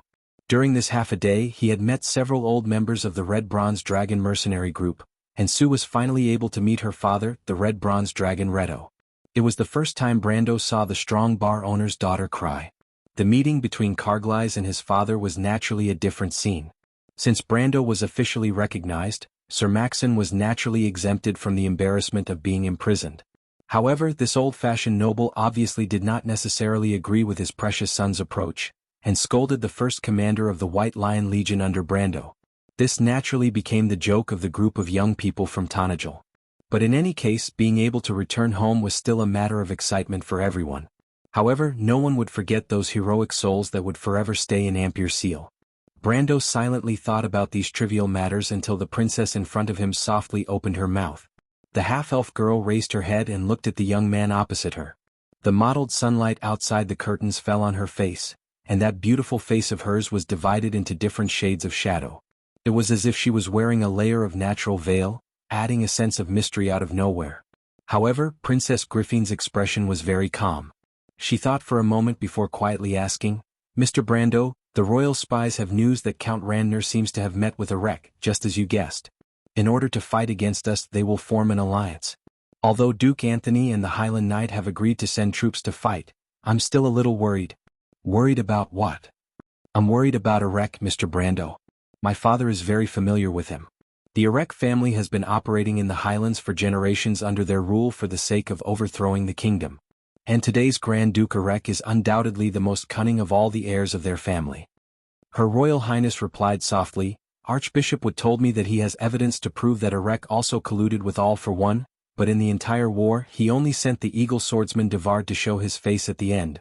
As soon as the war ended, he hurriedly left Ampere Seal before the Holy Cathedral caught him, but he did not return to his own territory. Instead, he went to Magiton and formed an alliance with Count Randner. He never fights a battle that he is not sure of, so I suspect that he must have some conspiracy." Brando nodded. In fact, this was also something that bothered him. In fact, before the princess received the news, Wood had already sent a letter to tell Erek the cause and effect of the day of his escape, but he keenly felt that the Holy Cathedral seemed to have concealed some key information. The most important point was that Brando knew that a knight regiment from Cruz had secretly entered Erewhon, but he didn't know which regiment it belonged to. This knight regiment was obviously not here to deal with him, and naturally, it would not deal with the eldest son of the king in the north. So the remaining possibility could only be pointed to Erek. But what did Erek do to deserve such attention from the Holy Cathedral? Even if he colluded with the cultists, it was just a joke. To be honest, how many nobles in Erewhon did not collude with the cultists? Although Grand Duke Erek's direct collusion with All for One was a minority, the great nobles more or less raised some shady thieves. If the Holy Cathedral wanted to use this excuse to dodge, Brando really didn't even have the mood to listen. Erek must have some conspiracy, but the question was what the conspiracy was. Radnor's primary target was definitely him and the princess, and a war between the two sides was inevitable. Although the Holy Cathedral of Fire was looking for trouble with Erek, it didn't necessarily mean that he and the princess would do the same. Cruz's people suffered a big loss in Ampere Seal, and they might take the opportunity to retaliate. And the core of the problem was that the situation in the north and south had stabilized, so the Holy Cathedral of Fire might not be happy to see the princess quickly unify the south. Besides, Erwin's letter also mentioned that the upper echelons of the empire coveted the azure lance. Once it was confirmed that this holy relic was still in Erwin, it could be a huge problem. This was the real problem. He thought about it and felt that the most important thing now was to get rid of the alliance between Erek and Radnor. However, it was obviously not realistic to remove the power of the Erek family in the Erek Highlands in a short time. On the contrary, Count Radnor himself was the weak link in this evil alliance. However, he and the princess alone were not enough. P.S. The warlord is here again. It's the third night watch again, you know. Finally, Nico-chan, I like you too. If you like this work, you are welcome to come to Chidien. Come to vote for me. Your support is my biggest motivation. Chapter 681. The sound of the brass doorknob turning seemed to pierce through the dark emptiness and solitude. Princess Griffin opened the wooden door with a creak and walked out of the room. Her silver curly hair set off her elf-like slender face. Her eyes were still a little red, but she had already regained her usual cold expression. Magadol, she has been sleeping all this time? Yes, it's no different from being dead. Although her basic physiological functions are still maintained, that's just on the surface. A self-conscious girl's voice answered before Brando could reply. Looking towards the direction of the voice, Princess Allah's curly hair shone like gold in the dark. She held a red wild fruit and took a bite. The juice flowed down the corner of her mouth and the curve of her chin. But the little female dragon did not care. Instead, she stared at Brando and Princess Griffin with her golden cat eyes. In fact, you can say that the one lying on the bed is just a shell that has lost its soul. According to the words of you humans, this description is very apartment. If she was a human, she would have died long ago. Her Royal Highness is asking me, Allah's? Brando replied with a straight face. Ever since this little female dragon came to his territory alone, she had been using his name and the deterrence of the dragon clan to eat and drink until today. The only praiseworthy thing she did was to check on Magadol's condition. But that was also driven by her curiosity. And it was obvious that even though she had been traveling in human society for a long time, she had not learned how to be tactful when talking to people. If she's asking me, I won't answer. What do you take me for, Brando? Allah's narrowed her eyes dangerously. But with the height of a 13-year-old girl, she was hardly intimidating. Stop arguing, it's nothing. The princess interrupted them. She did not want Brando to provoke the dragon clan because of her. She walked forward and asked quietly, My lord, about the alliance between Erek and Radnor, do you have any thoughts? Allah snorted coldly. Brando was startled. He thought that Princess Griffin would ask him about the nun princess, but she brought it up again. He had already thought about this problem on the carriage. The most suitable way to deal with Count Radnor was to kill him. After all, things were different now. Unlike when he first came to Tonajul, Count Radnor had overwhelming power. In terms of high-end combat power, even Duke Erek and Count Radnor together might not be his match. Duke Erek had the Eagle Swordsman and Silver Knight, as well as a few famous swordsmen and some retainers, while Radnor only had 7 or 8 gold-ranked lackeys. Even if Radnor did not die in Ampere Seal, Brando could easily take care of them. After all, this was wound and personal strength accounted for a considerable proportion of the war. In the history of wound, most of the higher-ups of the several legions were outstanding people, and there was no lack of outstanding people like his grandfather, Darius. The only problem was that the calculations in war were always mutual. If he schemed against the other party here, Duke Erek might beat him at his own game. The strength he showed in the Battle of Ampere Seal was already shocking. Although most people thought that Williams died under the gunfire of Erwin's First Fleet, just the battle with Eagle Devard and the battle against the Titans was enough to make people pay attention to him, the rising star of Erwin. The name of Count Tonajul had long been spread throughout Erwin, and even among the higher-ups of Cruz he was familiar with it. Whether it was in the tundra of the north or the countryside of the south, everyone knew that Erwin had another sword saint. He was even the descendant of Darius. Such news naturally could not escape Duke Erek's eyes and ears, not to mention that the old fox had personally experienced the war that day. Since he dared to show up in public despite knowing the disparity in strength, he was either too arrogant, or he had other plans. Brando would rather believe that it was the latter. Therefore, it was best to prepare for a conventional war in addition to the strategy of beheading the leader. However, the territory of Erek was vast, and there were many mountains in Randner's territory. Without considering the participation of crews, it would take a lot of time to fight in both places. Count Randner had been at war with Duke Vero for many years, and maintained a large number of private soldiers in his territory. As for Duke Erek, he had been planning for a long time, and most of his subordinates were elite soldiers. On the other hand, other than the first royal fleet that was still resting in Amberlight, the princess could only rely on Frada's army and the Southern Legion. In addition, she also had the support promised by Duke Anthony and the Highland Knight. However, the Southern Legion had not received any supplies for a long time, and most of their structures were incomplete. Duke Anthony's army had also suffered heavy losses in the war in Amberlight, so the only ones that could participate in the war were Frada's nobles' army and the Highland Knights' reinforcements. In addition, Tanagel's pitiful little military strength. These miscellaneous troops together could not form an absolute advantage over Duke Erek and Count Randner's forces. Even if they did not consider Erek's schemes, it would probably be a long and arduous task to conquer Randner and Count Randner. The problem was that Brando was very clear that Erwin did not have the time to engage in such a long and drawn-out war. He could only look for other reinforcements. The best choice was naturally Duke Vero, who had a feud with Count Randner for generations. Princess Griffin silently listened to Brando's thoughts. When the sunlight from outside the courtyard shone on her face through the arched door, the half-elf girl stopped and turned around. I understand. The war with Count Randner will be handed over to you, Mr. Brando. Frada's army will also be under Tanagel's command. Brando suddenly froze. Your Highness. Of course, he understood the meaning behind this sentence, but he did not seem to react for a moment. He subconsciously stopped and looked at the princess. The sun afternoon seemed to have just flooded the wild grape shells in the courtyard, and the lush green color passed through the last section of the corridor before the arched door and imprinted on the princess' long dress. There seemed to be a moment of silence and not a single sound could be heard. Princess Griffin looked at him, and there was only a very calm color in her silver eyes. There's no need to say any more. I believe in you, Mr. Brando. But, Brando's mouth was a little dry. Although Princess Griffin had handed over the keystone to him that day in Amberlight, it was different from before. Now that Princess Griffin had handed over almost all of her forces to him, it seemed a little indulgent.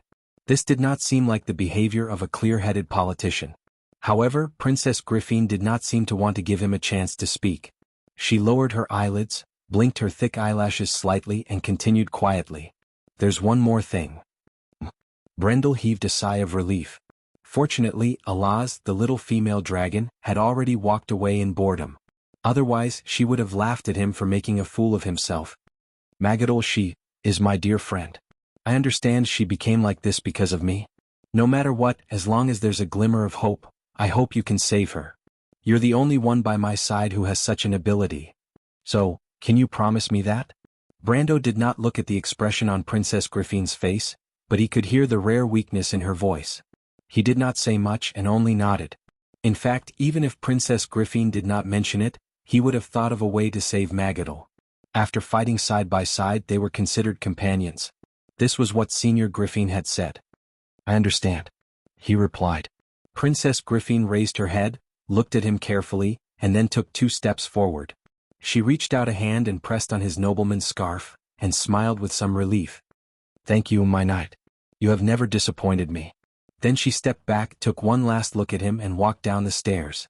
In the blink of an eye, she disappeared from the courtyard, leaving Brando standing alone in a daze under the arched door. Princess Griffin seems to have a good impression of you, Brando. Until a crisp voice interrupted his thoughts. Brando's eyebrows twitched slightly. He turned around and saw a familiar face. Roman was wearing her thick merchant's clothes.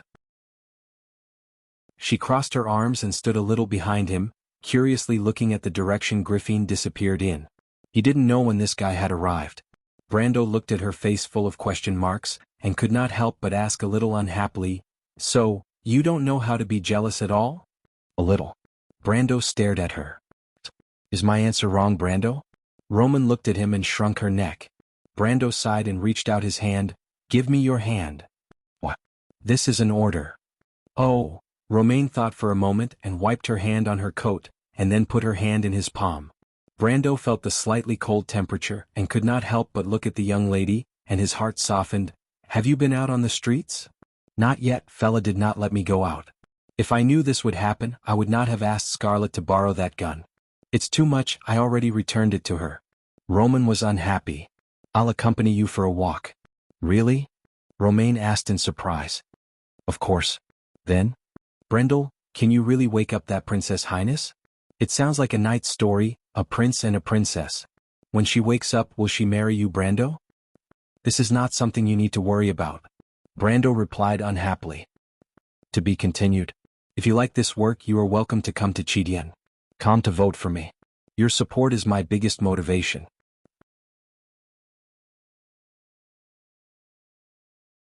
Chapter 682. Once the war was put on the agenda, the preparations were like a wild horse that had escaped its reins and galloped forward. Tanajul had entered a state of readiness early on, and the White Lion infantry had begun to fill up the ranks. Ever since Medisha returned to her territory, the training of the wind archers had also been scheduled. Under the princess instructions, the nobles that bordered Tanajul also began to expand their private armies. Most of these nobles were originally enemies of Abes. But ever since Count Randner became the enemy of the kingdom, the number of people who wanted to curry favor with him increased day by day. Although Brando did not like these people, he did not reject them at the door. The moon of hazy summer passed by in a flash. Before the moon of scrolls arrived, the land was already filled with the scent of fire. The rising temperature burned the leaves of the trees, and the scorching sun licked the ground of the southern border day after day. Frada and the Southern Legion's army finally arrived. But before the last festival of summer, I still have to calm my citizens down from their nervousness. Before the last few weeks, he had ordered Abes to hold the Festival of Fire's championship as scheduled. This kind of competition corresponded with the Festival of the Winter Hunt. It was less formal, but because of the open availability of alcohol, it attracted the nobles and knights in the vicinity. The competition venue was set up outside Castle Abes, and the clamor of the competition had almost ignited the entire territory. However, for some quiet places, they still maintained their relative independence. A thin wooden wall separated the sea of noise and the silence of the bar, and only the mercenaries' whistles would occasionally invade this relatively independent space. The hall was filled with the unique smell of cooked meat and spices. Although it was pungent, it gave a strong feeling of home. There were a few tables with unique names written on them, such as Brendel, Romaine, Amandina, etc. They were reserved for the owner or his close friends. The signboard outside the hotel looked brand new. There was a three-masted ship on it, and the words Lord Romaine's smuggling anchorage were written on it. Such a vulgar name naturally belonged to someone. But the decorations in the bar were relatively warm. Scarlett sat at a wooden table in the southwest corner and saw more and more people gathering outside. Most of them were youths of the White Lion Legion, local citizens and farmers. Ever since the refugees began to flood into Tanajul, the White Lion Legion had expanded beyond the 30 to 40 people that Carglass had when he first joined. Other than that, as more and more people settled in the territory, farmers, merchants, and craftsmen began to fill the countryside of Abes. At this moment, the championship of the summer festival was being held in the open space outside the bar. Now, it was the turn of the archery competition. There were many beautiful tree elves on the field, and the crowd was unprecedentedly large. Scarlett turned around and saw a girl in silver armor placing a bouquet of daisies beside a wooden plate. She then put her hands together and closed her eyes to pray silently. Such a scene was reflected in Scarlett's eyes. She watched quietly and then asked, "Is her name Bess?" Freya opened her eyes, and there was sadness in her brown pupils. She nodded silently and said, "Bess loves crowds. This archery competition must be her favorite. To be able to compete with the legendary tree elves? Please don't be sad, Miss Freya. The living have to move on. In the past, the veterans often told us that death is just a nameless monument, and the living have to cross it and carry more things on their backs. That's why we have to be strong." Scarlett comforted her. "I'm sorry, I understand. But I can't help but think of the past, especially at times like this." The girl from Butchie blinked her eyes and sighed, "Sometimes I really want to go back to that time. How good would it be if there were no wars?" I can understand." Scarlett answered carefully. Scarlet looked at Freya and thought for a moment. Then she said, "It's because I've been through many battles since I was young. In every battle there would be a comrade dying. Some of them were newbies that I had just met, while others were close friends that I had spent a lot of time with. When I was still a child, I would cry loudly every time because of this, causing many people to laugh at me. But gradually I became familiar with the parting of life and death." Oh. Freya was slightly stunned. She turned around and looked at the girl beside her in disbelief. Scarlet looked slightly younger than her, but her experience showed that she was much more mature. "I'm a mercenary. I work for money and survival. People like us will die in the next battle sooner or later. It's a natural ending for us. I've never been dissatisfied." Scarlet seemed to have recalled her past as well. She held the wooden cup in her hand and swirled the golden liquid inside, then quietly said, "But because of an accident, my lord changed me from this life, and let me know that there is another kind of life. I don't know if I should thank Sir Lord. I can more or less understand Sir Lord's thoughts and what he wants me to pursue. But, other than fighting, what else can I do?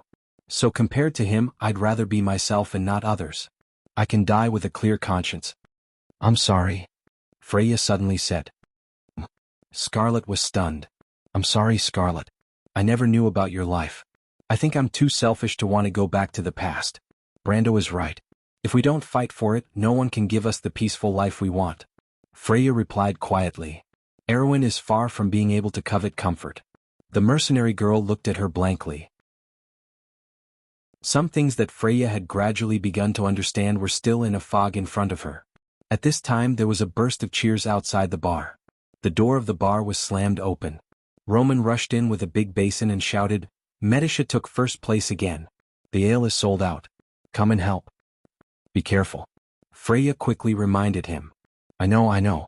Then there was a scream from the kitchen. "Ah, my barbecue." Brando helplessly shook his head as he walked in, but he seemed to be in a good mood. He looked at Freya and Scarlet and smiled.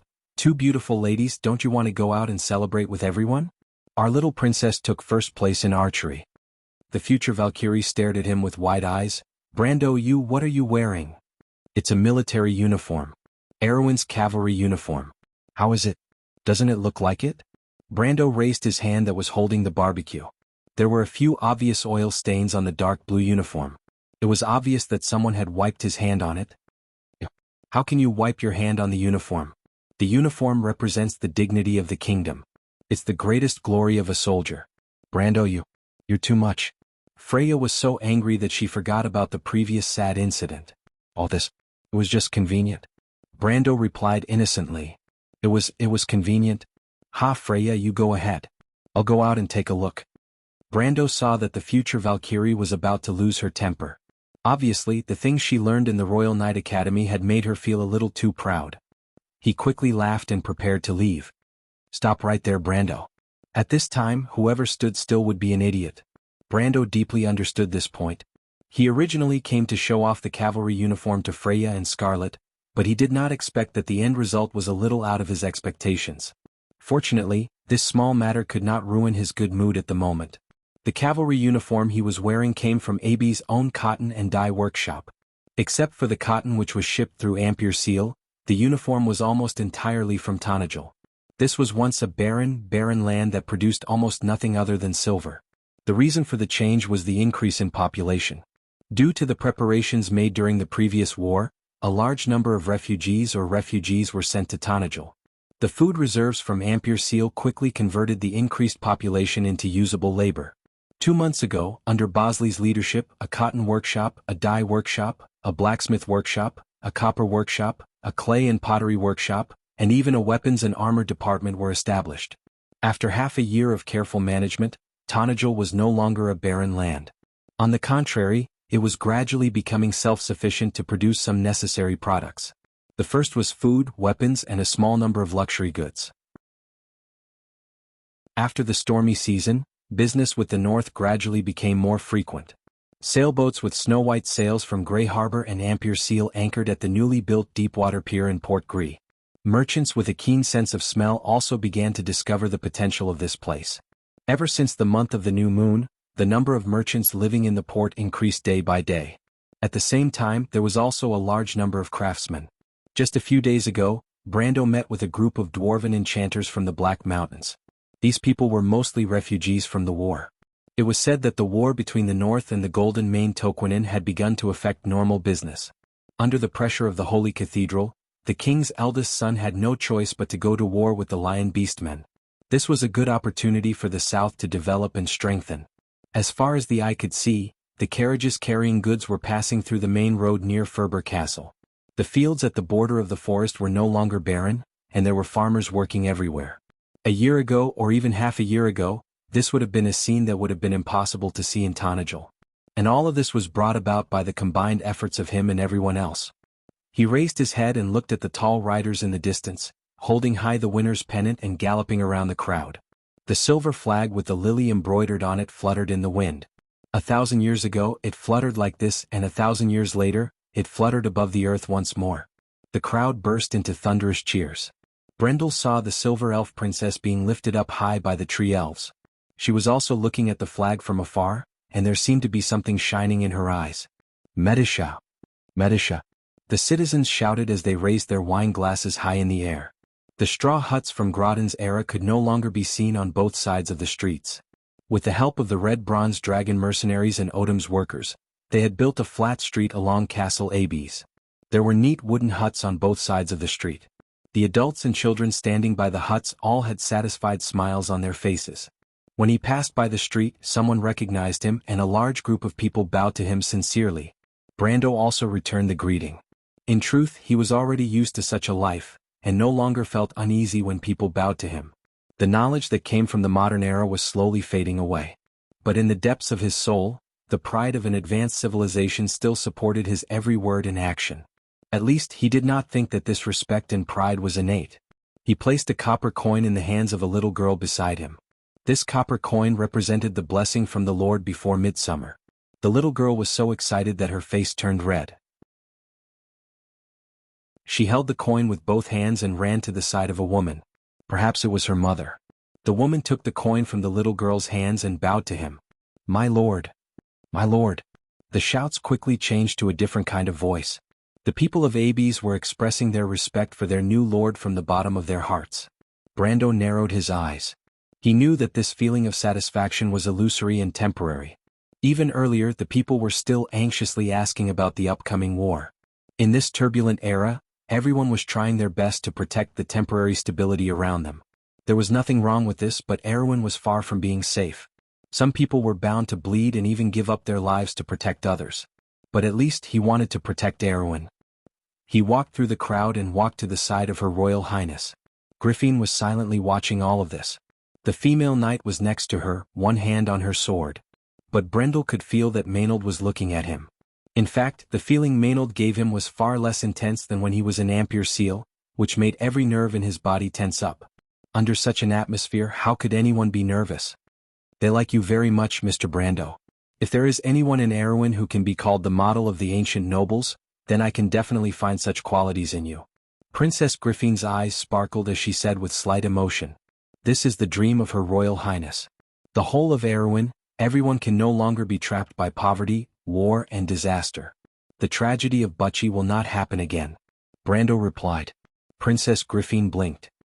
"Mr. Brando, I understand that this is a little too ideal, but I at least hope to change the kingdom's current situation. In the north, even in Randner, Viro and many other places, the war and disasters caused by the nobles themselves are still ongoing, and the descendants of King Eric have done nothing. Yes, so Tonajal will not be peaceful for long. Everyone must fight and sacrifice for their own future. Is Mr. Brando ready? We only need to convince Duke Viro." Medisha was tossed around by the enthusiastic elven girls for a while before being put down. The silver elf princess probably had never experienced such a scene in her life, and her clothes were messed up. Her little face was so red that it was almost dripping blood. The moment she landed on the ground, the tree elves whistled and scattered, probably because they were afraid of retaliation. The winner of our archery competition almost fell to the ground on her butt. Fortunately, Amandina was quick and hurriedly supported her. "Those damn girls." Amandina shook her head and handed over Medisha's silver bow. "Thank you, Sister Amandina," Medisha said with lingering fear. But when she raised her head and looked at the flag that belonged to the silver elf royal family flying high in the distance, her eyes shone with satisfaction. She did not know how many years it had been since this flag appeared in front of people's eyes so brilliantly. The moment she held the bough, her body and mind seemed to have returned to a time in the past. In the wilderness, silver war horses galloped, and the horn sounded for a long time as if resonating with the vast earth. Amandina saw that the silver elf princess was a little absent-minded for a moment, and guessed in her heart what she was thinking. She sighed and gently put a cloak on her. Although it was the middle of summer, it was easy to fall sick after sweating and the cold wind blowing. She had long been used to doing these things for Brando, and for a moment she forgot that Medisha was just a heroic spirit. Medisha was slightly startled and looked at Amandina with some gratitude. "Thank you very much, Sister Amandina. This is the second time." Amandina shook her head, not taking it seriously. "No, because I thought of my sister." Medisha replied seriously. "Is that so? Well, it's probably more gentle. Just like how I imagine my sister. Yes, that's it." The silver elf princess smiled sweetly. Amandina looked at Medisa carefully.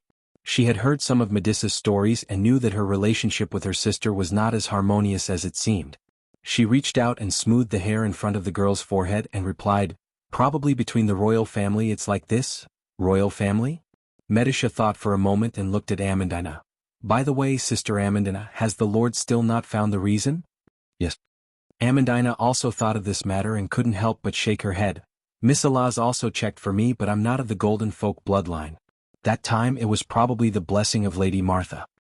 "The blessing of Lady Martha?" Medisha looked at Amandina and suddenly asked, "Sister Amandina, where's your necklace?" "Necklace?" Amandina was slightly startled and subconsciously pressed on her chest. "Necklace?" "Yes, the necklace that I've been wearing before. Before going to Ampere Seal, didn't I always have it with me? I remember seeing it once in the Shining Sea." Medisha replied softly. I lost it before. What's wrong?" "It's nothing." The Silver Fairy Princess smiled slightly. "I didn't expect the meticulous Sister Amandina to lose something. If I tell the Lord, he definitely won't believe me." "No need," Amandina hurriedly replied. "The Lord is busy preparing for the war with Count Randner. It's better not to disturb him with these trivial matters." "Is that so?" Amandina nodded slightly. Medisha thought for a moment as if she wanted to say something else. But it was at this moment that a commotion suddenly came from a corner of the arena. The crowd over there seemed to be a commotion, and the attention of the two was attracted for a moment. But compared to Medisha, Amandina was after all just an ordinary person. The Silver Fairy Princess quickly discerned what was happening over there. "Huh," she said softly. "What's wrong?" Amandina looked in that direction in vain as she turned back and asked. "Some strange guys have come," Medisha murmured. For Tosankade Forest, the rainy weather that had lasted for many days seemed to have begun to patronize Magi Tan and the nearby areas after a short period of sunny weather. For the residents of the Misty Forest, it seemed that there were not many good days since Duke Arek's visit. The gloomy sky that brought the rain always hovered above their heads, although the beginning of the rainy season in the Tosankade region was 4 or 5 months. But this year it was a little too ridiculous. The wooden fence gate creaked and swayed in the torrential rain as it was lifted up. In the curtain of rain, a pair of cold eyes silently watched the rain slide down the fence gate, falling from the tip like a pillar with a broken string, and then mixed into the muddy water. 2 attendants held up a cloak for Count Randner to block the continuous rain. The Count, who had the privilege of the kingdom, silently watched the carriage on the drawbridge drive out of the outer city under the guidance of the guards. Then he turned back and quickly disappeared above the city walls. Duke Arek held up the curtain of the carriage with one hand, withdrew his gaze from that direction and sneered softly. The carriage fell into darkness again. "This old fox is really careful and greedy. Indecisiveness and stubbornness are his biggest weaknesses." "I'm afraid this is a typical weakness of the nobles, Your Grace," a woman's voice replied, "but at least we managed to convince this guy, so this trip was not in vain." "You will regret it." The hoarse voice laughed coldly. "It's just that he doesn't have a choice, but he might not be sincere about joining us. Come to think of it, how could such a mediocre noble understand such profound principles?" Duke Arek shook his head. "But Duke Cohen, this guy is indeed not trustworthy. You'd better make plans." He reminded again. "We're already prepared." The hoarse voice replied gloomily, "He's just a scapegoat." Arek nodded and looked in that direction with an inexplicable gaze.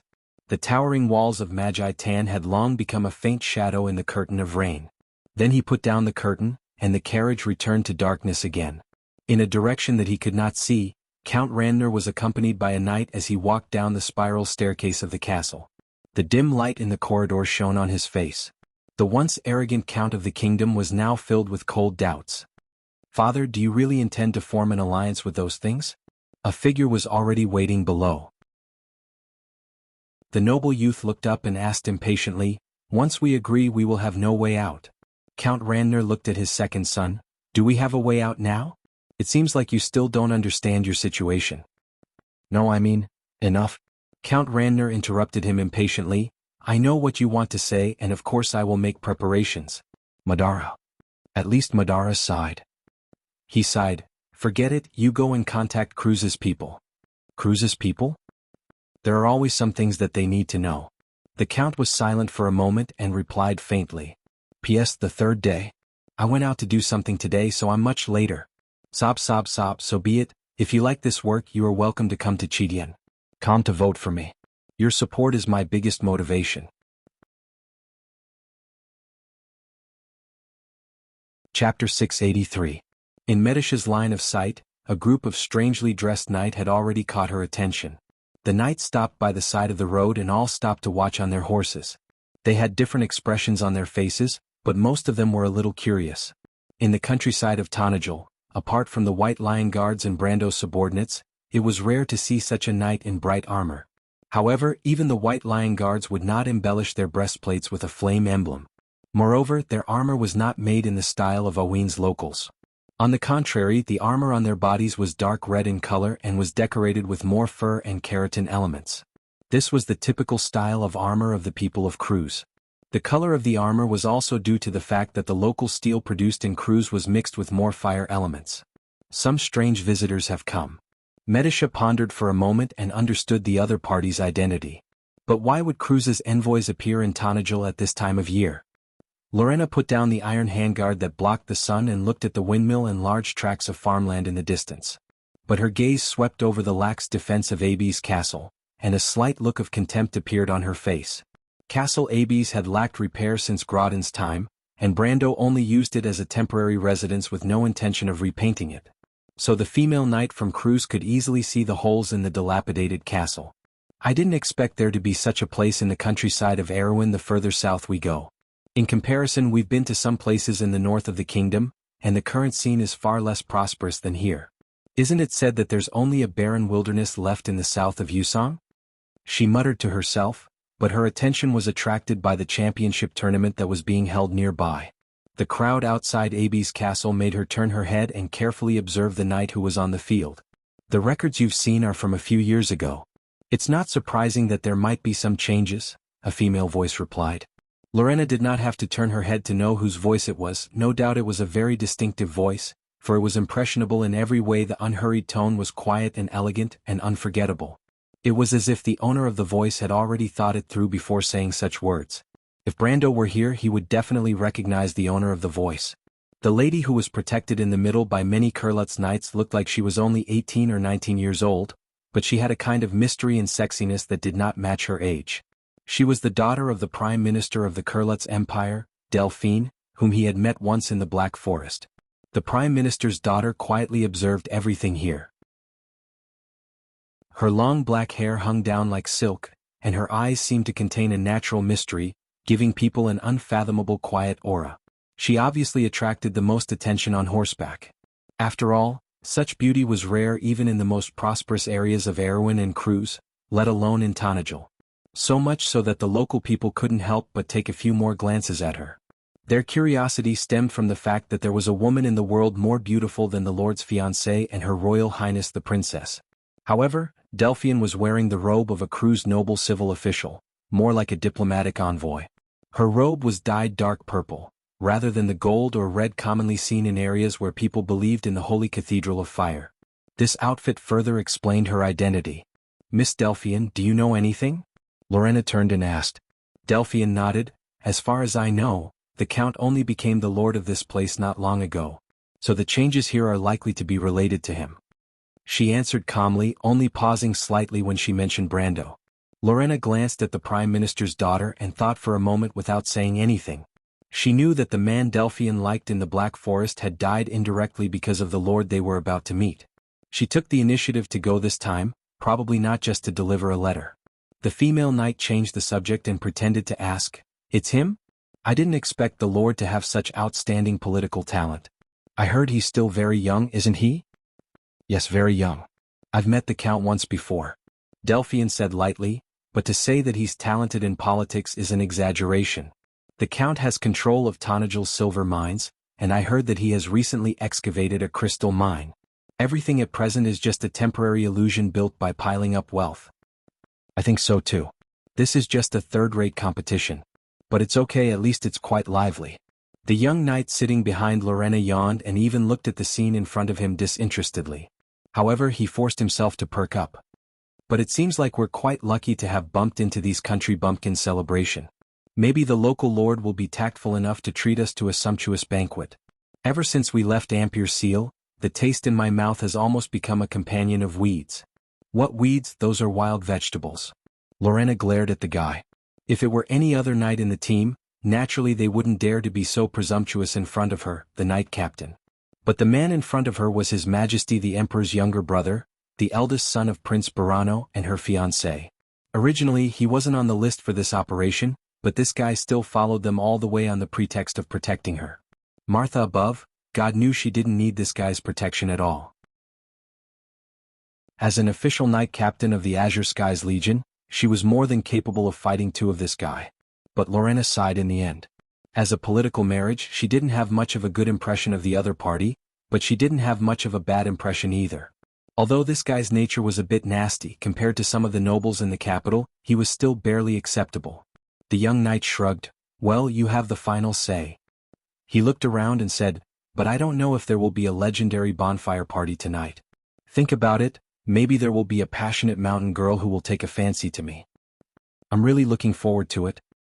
He turned his head and raised his voice. "Don't you think so, Lorena?" The female knight replied coldly, "Enough, Philas, don't cause trouble. No one here cares whose heir you are. You'd better know who the lord here is." Her tone was unfriendly, and it was obvious that this guy had caused her a lot of trouble along the way. But Lorena also knew that her words might not have any binding force on the other party. Fortunately, this was only Erwin, not Cruz. In such a small kingdom, the local lords would at most express their dissatisfaction verbally. "Of course I know. That count is famous in Ampere Seal this time and made us suffer a big loss. Didn't the Duke of Flowerleaf and the Grand Duke of Noshk both say that we Cruz people haven't lost so much face in the last 100 years? The Cruz people will naturally remember such a great kindness." Philas was talking nonsense when he suddenly saw Lorena staring at him coldly. He quickly shuddered. "Well, I understand. For Lady Veronica's sake, I won't trouble him. Although I also promised that little girl Vahina." Okay, I understand. I'll listen to you, dear Miss Lorena." "Philas, if it weren't for your father's sake, I really wouldn't want to marry you." The female knight replied coldly. I know. I won't say it anymore, okay?" The young knight hurriedly calmed his fiancée's anger. At least he knew that it was his honor to marry the genius of the capital and the daughter of the duke. The female knight thought that the source of trouble in the group had finally calmed down for a while, and she turned back to find the local lord. But she didn't expect to hear a long whistle behind her before she could breathe a sigh of relief. "Lorena, look over there." Philas whistled and suddenly shouted excitedly. Usually, when this young master was in high spirits, nothing good would happen. Sure enough, when Lorena turned back, she saw. But Lorena had just turned back, and before she could breathe a sigh of relief, she immediately heard Philas whistle a long whistle. A large group of people was coming down the road, clustered around a little girl. But she had to admire her fiancé's taste, because it was indeed a rare beauty. The girl was no more than 16 or 17 years old, and like many girls in the countryside, she had her hair pulled up to show a forehead as smooth as jade for ease of work. But she was wearing a thick traveler's leather outfit, which was very common in the southern part of Erewhon. Standing in the crowd, she looked very unique and eye-catching. Philas, don't mess with others. Lorena knew that her fiancé actually cared a lot about her, but his active nature made this guy always unable to resist flirting, but only verbally. This guy had suffered a lot at the hands of some rich young lady, but he didn't look like he was going to learn his lesson. Her words obviously didn't have any effect, because Philas was completely energized. He whistled as loud as he could. Since leaving the Empire and passing through so many areas, He had never seen such an outstanding girl somewhere, except of course his own fiancée and the daughter of the empire's prime minister, whom he couldn't touch. We, the young prince's son from the Cruz Empire, naturally saw the Roman. After the merchant lady managed to save a few pieces of roast meat from the kitchen, she ran out and found that Brando was nowhere to be seen, so she simply continued to peddle ale alone along the street. Since she was out in the open all year round, almost all the people of Abes knew the fiancée of their very kind lord. But no one dared to take advantage of her, and instead bought the ale from her with a smile. It was also an honor to be able to drink ale sold by the lord's wife herself. But the Roman was holding an empty basin in one hand and the banner of the silver fairy princess, which she had swindled out of God knows where, talking happily with the people around her, apparently oblivious to the cruise knights on this side. Of course she couldn't be blamed. After all, in this lively season, there were horsemen and guards in festive costumes everywhere. For the average citizen, not many people could tell the difference between the armor of the Kurlutz people and Alwyn's own standard armor. For our merchant lady, of course, it was even harder to tell. Anyway, they were all dressed like tin cans and they didn't have the pointed ears of elves, so they all looked the same, didn't they? Besides, who would have thought that a cruise knight would appear in such a remote place? It wasn't until a shadow appeared in front of her, as if blocking the sun, that the Roman looked up slightly and saw the tall cruise knight in front of her. Philas urged his horse in front of the Roman, and with one hand on the reins, he turned the horse around. Because this move was played so beautifully, a few knights from other areas around them cheered, and Philas himself was very satisfied. In his impression, this move was more than enough to intimidate a few Erewhon country bumpkins. "Beautiful lady, may I have the honor of knowing your name?" He looked up, wanting to see the look of worship he imagined. He had often played this trick in the alfalfa wilderness and along the way, so he was already familiar with it, and every time he did it he would win a lot of cheers and eyeballs. But this time, Philas found that he was destined to be disappointed. Because he narrowed his eyes and found that the Erewhon country bumpkins in front of him were not looking at him with worship, but rather they were looking at him as if he was an idiot. That look seemed to say, "Where did this country bumpkin come from?" To be continued. If you like this work, you are welcome to come to Chidien. Come to vote for me. Your support is my biggest motivation. Chapter 684. The young knight could not help but widen his eyes, almost suspecting that he was hallucinating. He had seen peasants and travelers in many parts of the country, and even some of the bolder merchants, but none of them did not tremble in the presence of a nobleman such as himself, and had never seen such an insolent look on his face. In fact, Roman's mouth was also agape as she stared at this guy in a daze. Because the merchant lady's reaction was a beat slower than the others, she was still trying to think, and had no idea how the person in front of her appeared. If it were not for her basic common sense, she would have thought that the other party had fallen from the sky. It had to be said that after such a ridiculous idea ran through her mind, she asked seriously, "Who are you? Are you looking for Brando?" "Brando?" Philas finally reacted, but unfortunately, as a noble, he had obviously only heard of the title of Count of Tonagel, and had never heard of the existence of Brando. He thought for a moment and felt that the country girl in front of him was probably scared silly by him, so he changed to a gentle smile and continued, "No, I'm here for you, beautiful lady. My name is Philas, the future heir of the Barano family." Roman thought for a moment, "You know me?" "No." Philas heard his fiancée giggle behind him and could not help but feel a little annoyed. He had been successful since he left the Empire, but today he seemed to have hit a snag. "This should be the first time we've met, beautiful lady." "Ah, I see." The merchant lady seemed to have finally reacted. "You want to buy my wine, right? You know your stuff. Roman has the best ale in all of Tonagel, no, all of Erewhon." For the first time she realized that the tall knight in front of her might be a potential customer, so she began to introduce him without stopping. "No, stop." Although Philas finally knew the name of the girl in front of him, he could not help but say hurriedly, "I don't want to buy your ale." "You're not buying wine?" "I'm not buying." Roman narrowed her eyes slightly. She finally understood that the other party wasn't trying to bargain with her. Thus, she thought for a moment and decided to show the ruthless side of a merchant. She didn't even say a word and directly walked around this guy. Faraz immediately heard a roar of laughter. Not only the country bumpkins but even the cruise knight and Lorena behind him couldn't help but laugh. Our young knight could not hold on any longer. He instinctively reached out to grab the Roman flag. "I say, wait a minute." Unfortunately, before he could touch the flagpole in his opponent's hand, a silver light suddenly shot out from the crowd. Philas was still an official knight, and he reacted in the nick of time, immediately pulling out the long sword at his waist in an instant. With a crisp sound, the two shining swords clashed together. The huge force caused Philas' body to lean back slightly, and then he realized that the person who blocked his sword was an equally outstanding female knight. Freya was wearing a silver-white lion armor and holding the Lionheart sword high in her hand. She looked coldly at the cruise knight on horseback. She did not move, but firmly blocked Philas' attack with one hand on the ground. Upper silver level. Philas stared at the female knight in front of him and could not help but be slightly surprised. With just one exchange of blows, he estimated that the other party's strength was about the same as his, but it seemed that the other party was much younger than him. Freya was now only in her early 20s, but he knew very well that he had probably been practicing swordsmanship for more than 20 years. There was such a genius in this remote countryside. Philas frowned slightly and estimated that the other party's talent might be similar to his fiancée's. Of course, he did not know that Freya's strength had advanced by leaps and bounds after the Battle of Ampere Seal. Before going to the port city, the progress of her strength was probably far inferior to his. But combined with the previous rumors, it was enough to make him frown. He knew that the local lord was a famous genius among Erwin's people, but he did not expect that the other party also had such a capable subordinate. Philas was frivolous, but he was not a fool. "Who are you?" "Who are you?" Philas and Freya asked at the same time. "We are a delegation of Cruz's people." At this moment, a voice came from behind and ordered, "Philas, surrender her sword." Philas was stunned and turned his head, only to find that the person who gave the order was the Prime Minister's daughter, Delphian. He saw the woman looking coldly at him and ordered mercilessly, "Philas, now you represent the face of the Empire. If she dares to resist, kill her." "Miss Delphian?" Lorena, of course, heard Delphian's order clearly. She was shocked.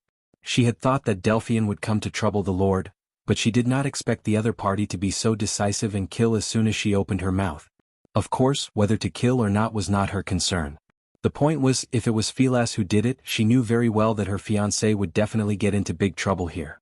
But unexpectedly, Delphian seemed to have made up her mind.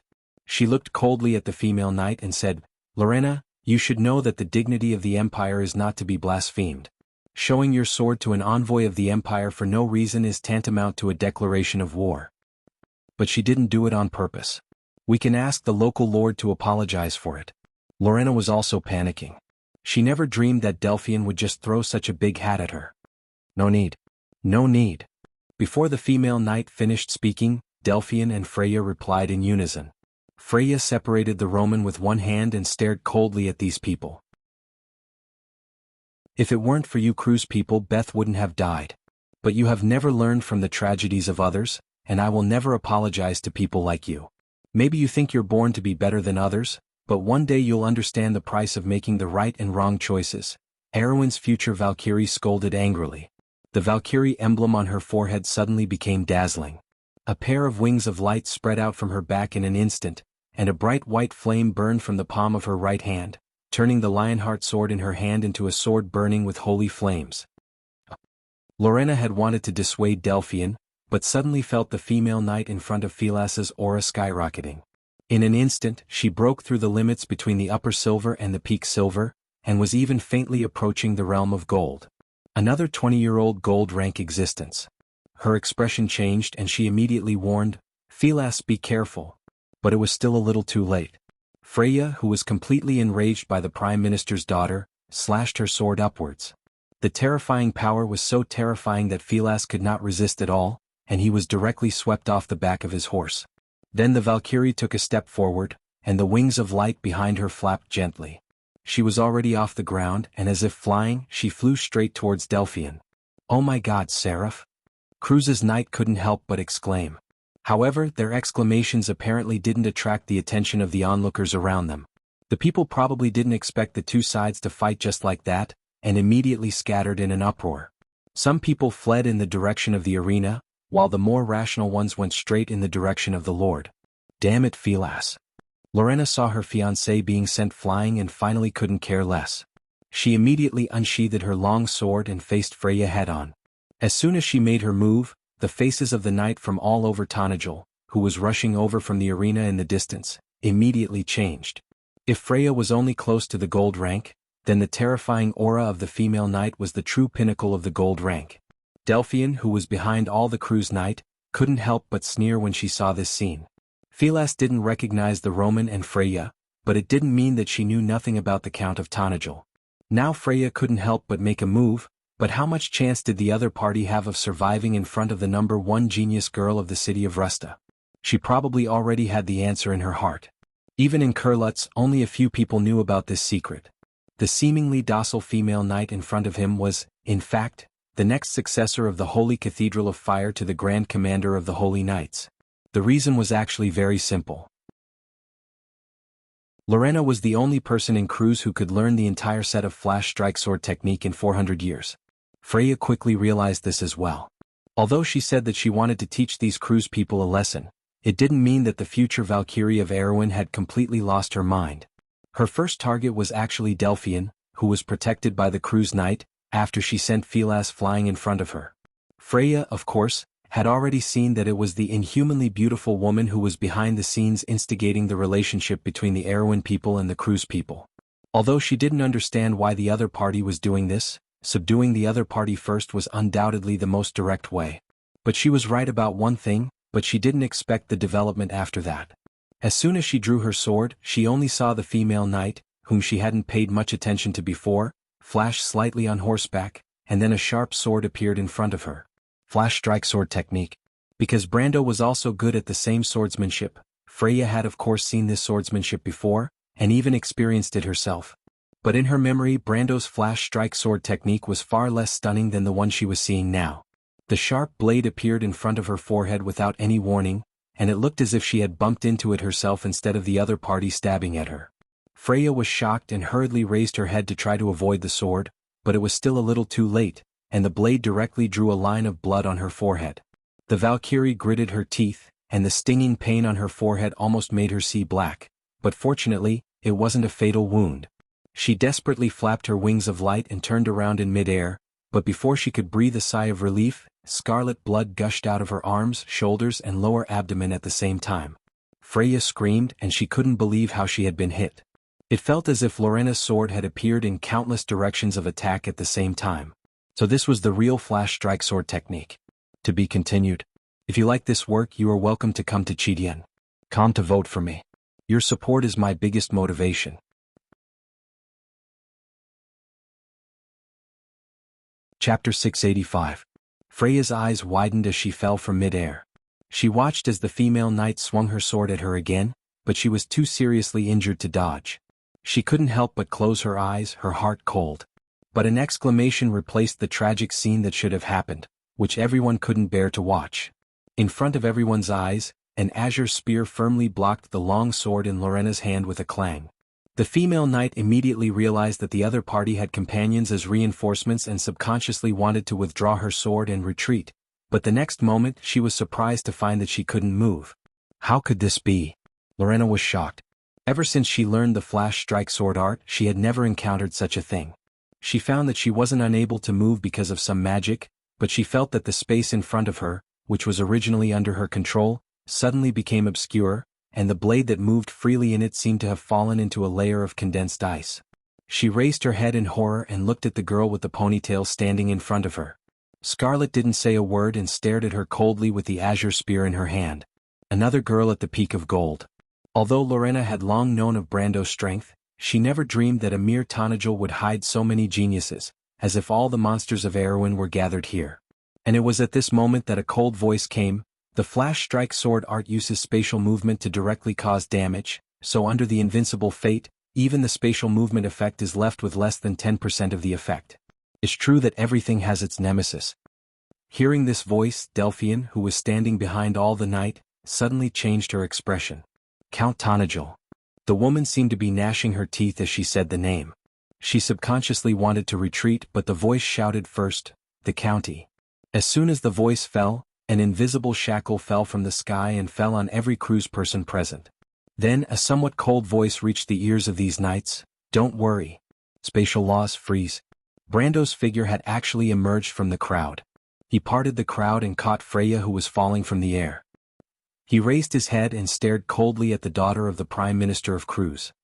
"Madam, I believe we've met once in the loop of trade winds? Did Veronica send you here to tell me that Cruz is ready to declare war on Erewhon? If that's the case, I'll accompany you at any time." Brando's words caused an uproar. The holy palace of Ilodnir was shrouded in a cloud of mist all year round. The empty floor of the obsidian hall reflected a dim blue light, as dark as a mirror. In the darkness, the pillars of the dead, which were stacked with 120 white bones, supported the Gothic dome formed by layers of bones. Here, it was said that the breath of a living person would be instantly frozen into ice crystals that resembled glass shards.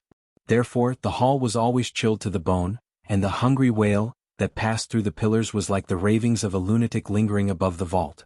The residents of the Silent Bay believed that the hunger wail was the scream of the ghouls that crawled out from the abyss. The people of Wonde often believed that the breath of the dead would form wind, so it lingered in the air.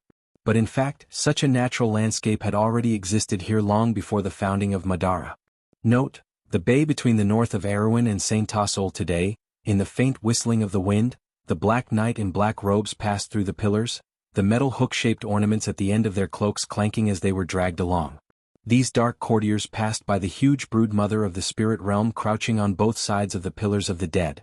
Under the gaze of their 4 pairs of lantern-like eyes, they stood in 2 rows in the center of the hall without saying a word. They were as silent as one. Insursta the dragon stood at the end of the hall, side by side with Tarkus, watching the scene with interest. Unlike most of the old-fashioned, decaying undead that seemed to have burned out like their lives, Insursta had a wide range of knowledge. He knew the scenery of the ancient kingdom opposite the Black Bramante Rose, the splendid culture of the Cruz people, and even most of the mortal literature in the area of Erewhon and Cruz often recorded that the Black Knight was an undead creature in armor. In fact, contrary to most of the rumors circulating, the Black Knight of Hull was a very special kind of undead even in Madara. Most of their territories were near the inland sea of the Dead Moon, and they maintained the cold and elegant habits of life. When the dead were alive, the oath was engraved on the armor, and the soul fire lingered around the obsession of the living, driven by the fire of revenge. This was the origin of the Black Knight. Their stubbornness was famous even in Madara. Although people often said that they were as stubborn as the rotten bones of Madara, the Black Knight was especially stubborn. The living knight adhered to dogma, but these dead knights were forever trapped by oaths and curses. Insursta the dragon thought that they could be called the Madara of Madara, for the time being. He looked at the scene with a playful face, which was incompatible with the stern-faced Tarkus beside him. A buzzing voice sounded in the hall. "In the name of the moon of eternal darkness and the black flower, the supreme king of the kingdom of darkness, the wielder of Loki's staff, please accept the allegiance and tribute of the lords from the east." The voice seemed to stretch the empty hall further, and it spread to the other end of the hall, but there was no response for a long time. Above the hall, the Supreme One on the throne waited for a moment before softly grunting. The Black Knight bowed their heads. "Cheers for His Majesty's majesty. After even the territory of the Sea of the Dead Moon has surrendered, the unification of the Kingdom of Darkness after 1,000 years is almost at hand. Other than that woman Yalvit, who still has no idea what she's thinking, there's only the land of spiders left. Tarkus, the Dead Moon is rising. It's really exciting to be able to participate in this kind of history." Insursta the dragon looked at the Black Knight bowing their heads and couldn't help but whisper to his companion. "Anticipation is not a feeling that the dead should have," Tarkus replied faintly, and even his expression rarely changed.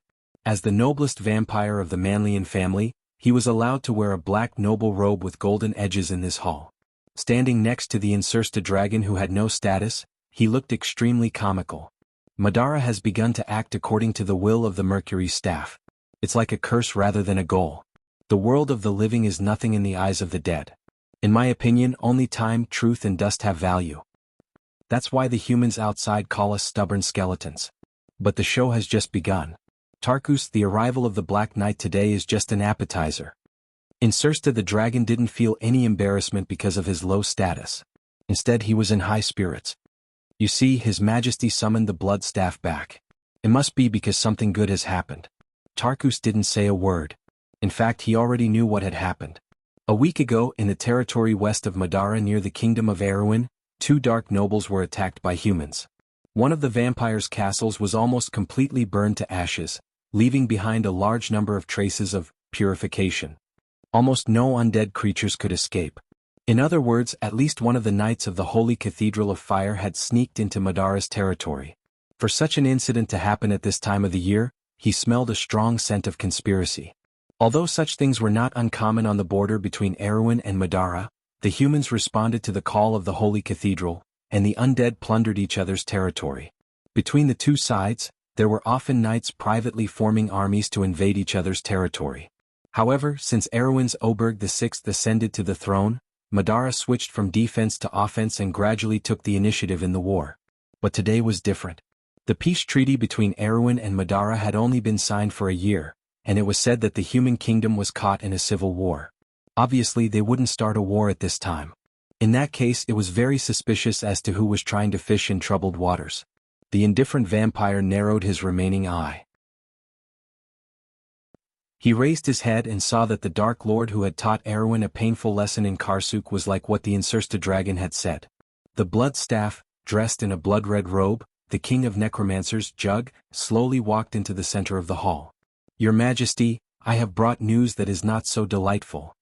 Those lowly humans are now challenging your Majesty in Madara's territory. The pain that the war a year ago brought to them seems to have faded from those stubborn human nobles. Today I am here to ask for your permission to let me bring them new horror." The hoarse voice of the blood staff echoed under the vault of the holy palace of Eliudinar, but Tarkus and the Insursta dragon narrowed their eyes slightly. Brando threw the letter in Delphian's hand lightly in front of her. He looked at this woman carefully. In fact, he had already met her once at the exchange of trade winds, but at that time he had only seen her from afar. He did not look at her as closely as he did today. He had to admit that her beauty was enough to make anyone admire her. Among all the women he had seen, only Princess Griffin could compare to her. But compared to her vicious heart, Her Highness the Princess was as innocent as a child. "Miss Delphian, although I don't know how I have offended you, but you don't have to take revenge on me at all costs. Lord Veronica asked you to pass this message to me. Speaking of which, it seems that you Cruise people do not intend to start a war with us Erewhon people. Instead you want to ask me for a favor." He paused for a moment and could not help but say sarcastically, "If she knew that you are here to give me a condition, I'm afraid she would not be satisfied." The Prime Minister's daughter did not say a word. She stared at him coldly, but the hatred in her eyes was like that of a venomous snake. This made Brando frown. Even in his wildest dreams, he could not imagine how he had offended her to make her look like she hated him so much. But fortunately he did not need this woman to speak. He took a look at the letter and he already knew the contents of the letter. He raised his head, silently estimating which historical event this was. The Bloodstaff's self-directed drama had happened before in history. He had thought that because history had been completely changed, all of this would not happen again. He did not expect that the unlucky corpse wizard king would still send this trouble to him. But Brando squinted his eyes, and was not too worried in his heart. To him this was a rare opportunity. It was rare to encounter a familiar historical event, and such a good thing might not happen again in the future. To be continued. If you like this work, you are welcome to come to Chidien. Come to vote for me. Your support is my biggest motivation. You're tuning in to the Han Lee's Wuxia Chronicles YouTube channel. We're so grateful for your support, and don't forget to subscribe to join us on this incredible journey through captivating stories. Your generosity through donations truly makes a world of difference, as it's the primary source of revenue that allows me to expand and enhance this channel for you. Thank you from the bottom of my heart for being a part of this adventure.